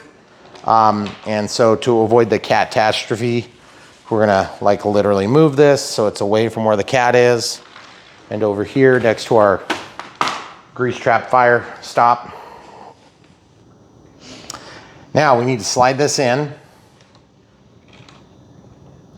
Okay. You're probably thinking to yourself, goodness gracious, it's so ugly, Brian. The eye of the beholder. That's all I'm gonna say. What I can definitely also say is it's not gonna interfere with our elevator, which is what I was going for. Because there's just not enough there to matter for anything. Okay, just kind of pulling it through. Just pulling it through. Just pulling it through. Okay, so now I have to make a decision on what angle to point this, and I'm thinking that we generally are going to want that to be pointed somewhat downward and or straight back, okay? Either one's fine, but I do want that pretty much centered, and if you want to just give them a shot of kind of how that's going to look, and you're thinking to yourself, I know it's hideous, but you know what? It's going to work. It's going to do what we need. It's going to improve the overall flight experience. And if you really wanted to take some time and cut the tip off and build a little light module or whatever, you could do that. Wow, that was hot. I had a giant glob of hot glue on the tip and it dropped onto my finger, which is highly unusual. So this whole thing was stuck to my finger. Oh, wow. Yeah, ouch. That was weird. Okay, so I'm just going in there. And then I'm just gonna go in here too. Now this is a heat reactive material. So just licking my fingers and just cooling it as quick as I can so that I can get that to set up. Now I can go a little bit more picky on my position of the angle, okay? So in order to do that, I gotta kind of probably build up just a little bit of material here. I kind of want it to point down like this, okay?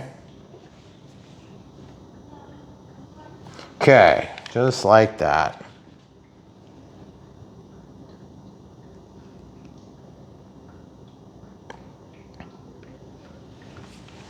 Okay, now I'm just gonna basically hold that position for a minute.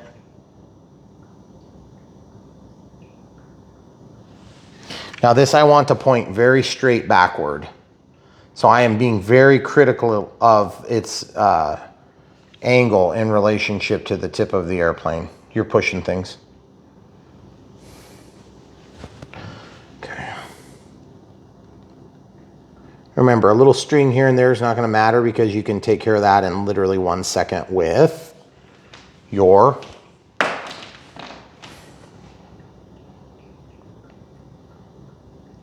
lighter.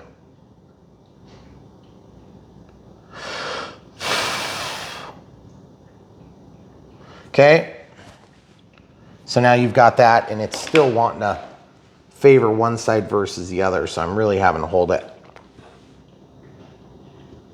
Starting to set up finally.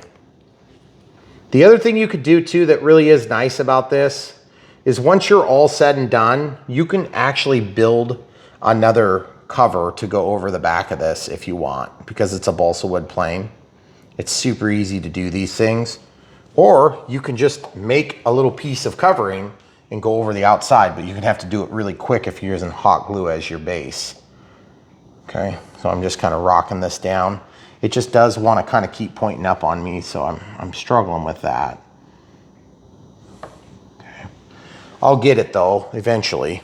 Now, I think I'm going to take the plane off the plane stand as we do the last little bit. And by the way, we need to get the servo back in. So obviously the servo that we took out needs to get put back in. The cam crew is going to make it so that you guys can see what I'm doing. All right, so here we go. And if you had access cables, so you can see that little bit of excess right there. It's not going to be a big issue because there's just tons of room in this tail section. And I'd prefer to have no slack, but it's just impossible to do that because of the nature of the way we're going to communicate, or going to have to solder that on. And keep in mind, you could also just go to that spot there. You don't have to actually go all the way up front. It just worked out good for us. So we've showed you a bunch of different ways that you can accomplish the same outcome, okay?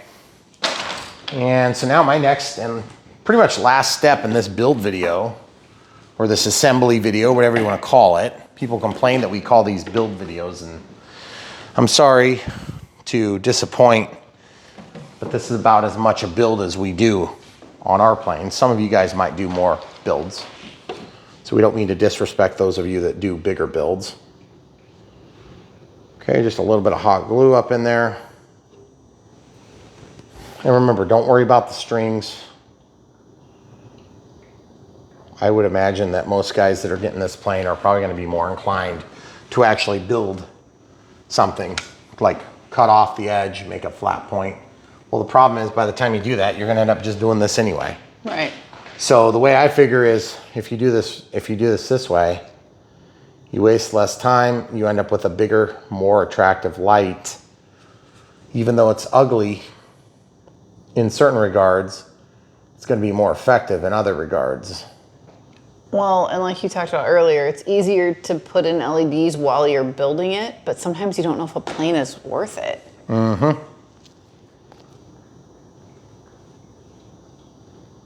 Okay, so then you see what I'm doing. I'm just going over the actual whole thing to make a bigger bulb. Mm-hmm. And what that's going to do is that's going to create a bigger lighting apparatus. It's also going to glow forward a little bit too, which is not necessarily my objective, but it does help you to triangulate the location of the aircraft.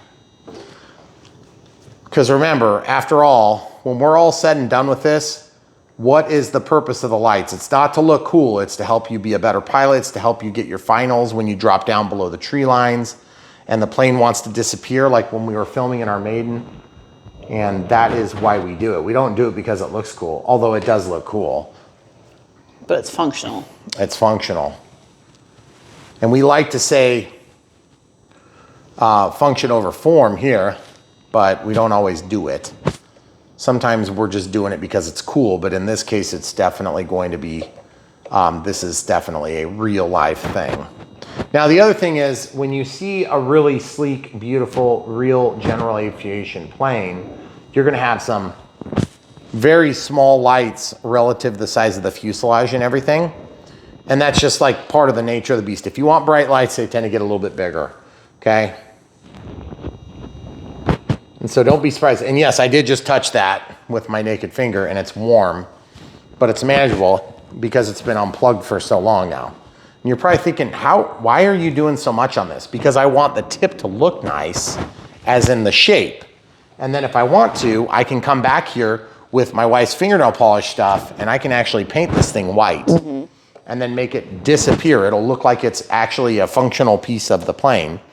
And that's a cool thing that I could do. I'm probably not gonna do that on camera at all, but I mean, who knows? Never say never, right? I'm not gonna do it on camera, but you guys might see it on the Maiden or on the Remaiden or the Second Thoughts. Okay, so I got strings all over my hands, as you can see. And there's one last step to make this look good, because you can see there's lots of like loose ends and stuff. Okay, now watch this. Watch how quick it can go from uggo to perfect.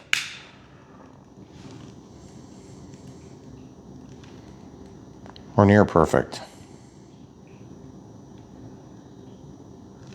Okay, what's over there? Look over there. What? You missed it. Where's the cat? What? Sorry. I'll tell you about it later. Okay. Okay, so there you have it, guys.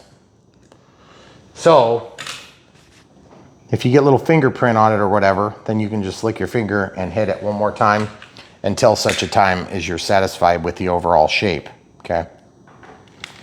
And this is gonna be extremely bright. So the idea is now you've gone from having a plane that's really not flyable at twilight to a plane that is flyable at twilight. And for a lot of you guys during the winter, that's the only time you get to fly. Yep. So let's go ahead and plug in the battery and just show you how that light emanates with all that hot glue built up. And make no mistake, guys, I don't like the idea that there's a bunch of hot glue there, but I really don't care. Once it's together and it looks fine, nobody cares. Okay? Nice. And you can see that you've got from the side, show them from the side here. Yep. You can see that you have that glowing effect that goes back forward. And when you come back behind it, it's pointed in a straight line. So LEDs are somewhat linear in their directional. So you can sort of make out these subtle differences in angles, but you still get the glow of the red, for instance, from all these different angles. And it is gonna make a huge difference when you're out flying this. Do you want to turn off some light or it's... Yeah, I guess we could. It's not gonna really be that big a deal if you wanna shut off the lights. All of them. All of them?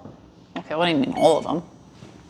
Okay, so as you can see, it's gonna be a big difference in visibility, being able to see what the angle is, and being able to accurately position your plane in the sky. So it's super cool that we could bring you through this process, guys.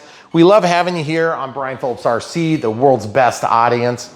Obviously, if you want to help support us, these long format videos are the reason why YouTube hates guys like me, is because we use up their hard drive space.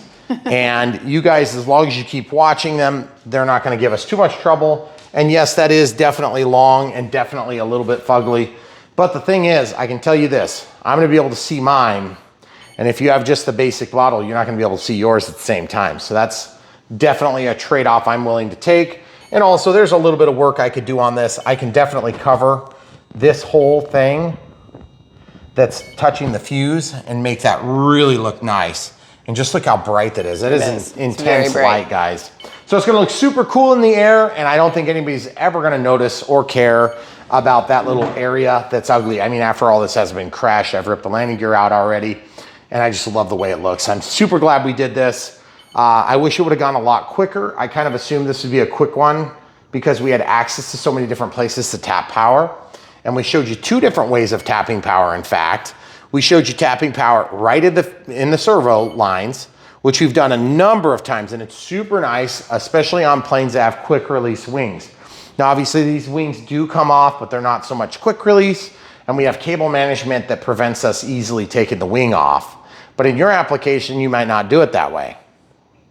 So just keep in mind, when you do all these LEDs, it does make flying so much easier, and you're gonna really enjoy it. But there again, the best way to get the LEDs, in my opinion, is to find a plane that you've crashed, that has been committed to the scrapyard, and then go ahead and steal them from there. But if you just absolutely have to go buy these exact lights, what we'll do is we'll link to the 90mm Viper as well. And when you click on that, you can go down to the spare parts, you can find the lights. And it does have a light kit that has all these lights. In fact, you'll end up with one extra, which is gonna look like this.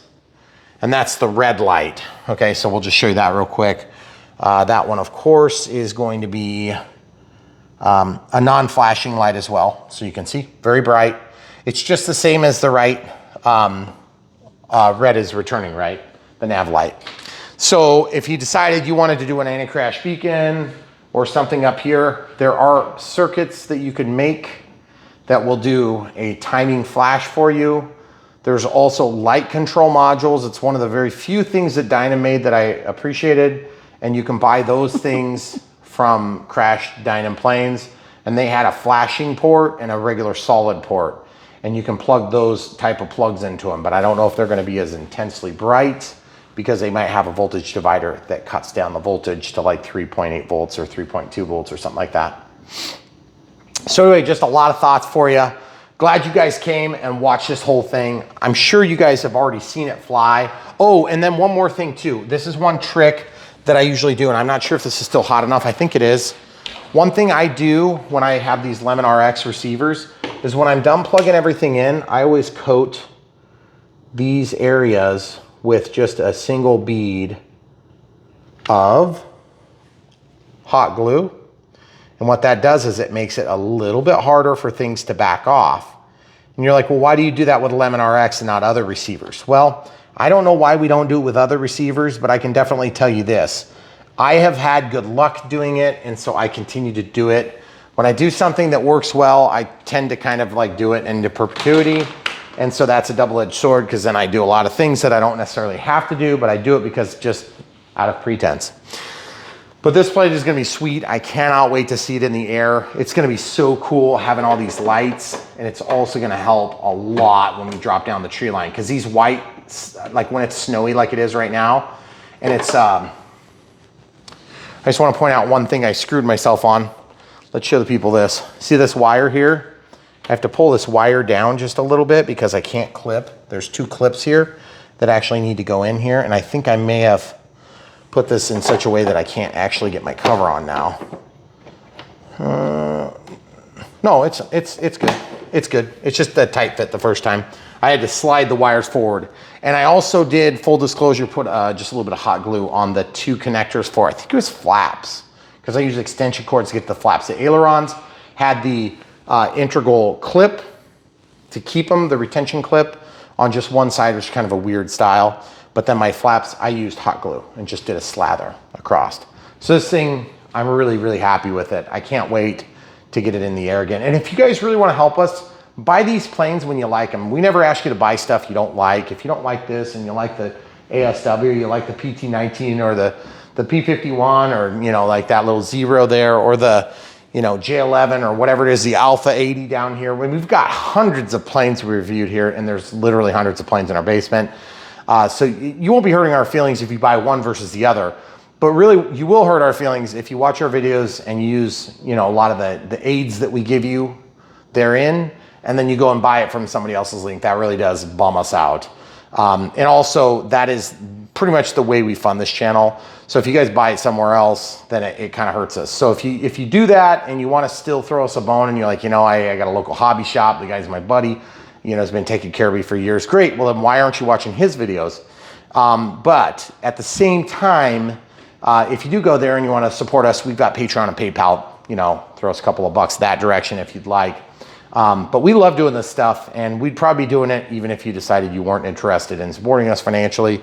It's just more a matter of we really do want to see this hobby succeed, and it's going to succeed with numbers, and numbers bring power, and numbers bring sales, and sales to not just our little baby company, but really what's going to happen is it's going to bring more clout to the entire sphere of RC, because flying fixed wing is still the best RC experience if you ask me, but it's also one of the hardest, potentially one of the more expensive ones, and definitely going to be the hardest to get into. Once you're in, I think you're good. But the thing is, it's also going to become one of the more regulated ones, which is going to be a huge pain in the butt. And so at the end of the day, we need to make sure we're fighting hard to grow this hobby. And anytime you see somebody that's new, we need to nurture them and get them in the sky, get them hooked, just like the drug addicts. You give them a free sample, get them hooked, get them coming back. Because the thing is, once you fly RC, it turns into a bit of a lifestyle. And for me, it has become a bigger part of our lifestyle than probably the camera crew would like to admit. But it is an important part of our life, so my life in particular. But my wife is super supportive of me in this. And so hopefully you guys have somebody like that in your life that can help support you in your dreams and, you know, chasing them. So, because it's not easy, but it's very fun and it's very rewarding to help you guys along your journey in the RC world. So we really appreciate you here at Brian Phillips RC, and we hope you'll be back for more. Also, check out www.brianphillipsrc if you're looking for coupon codes, deals, things like that. You can go over there, and we also have lists that are going to basically point you back to YouTube, just help you sort through the plethora of footage. And we do have literally thousands of videos, and they're not short little 10-minute clips. Some of them are, but most of them are long. So if you're looking for something to do on a short jail sentence, maybe a couple 5 to 10 year sentences back to back, you could watch half of our videos. So when you're done, don't forget to like and subscribe. So without further ado, we're gonna sign off for now. Hopefully you loved it, but even if you didn't, maybe just smash the like button before you go. Thanks for watching.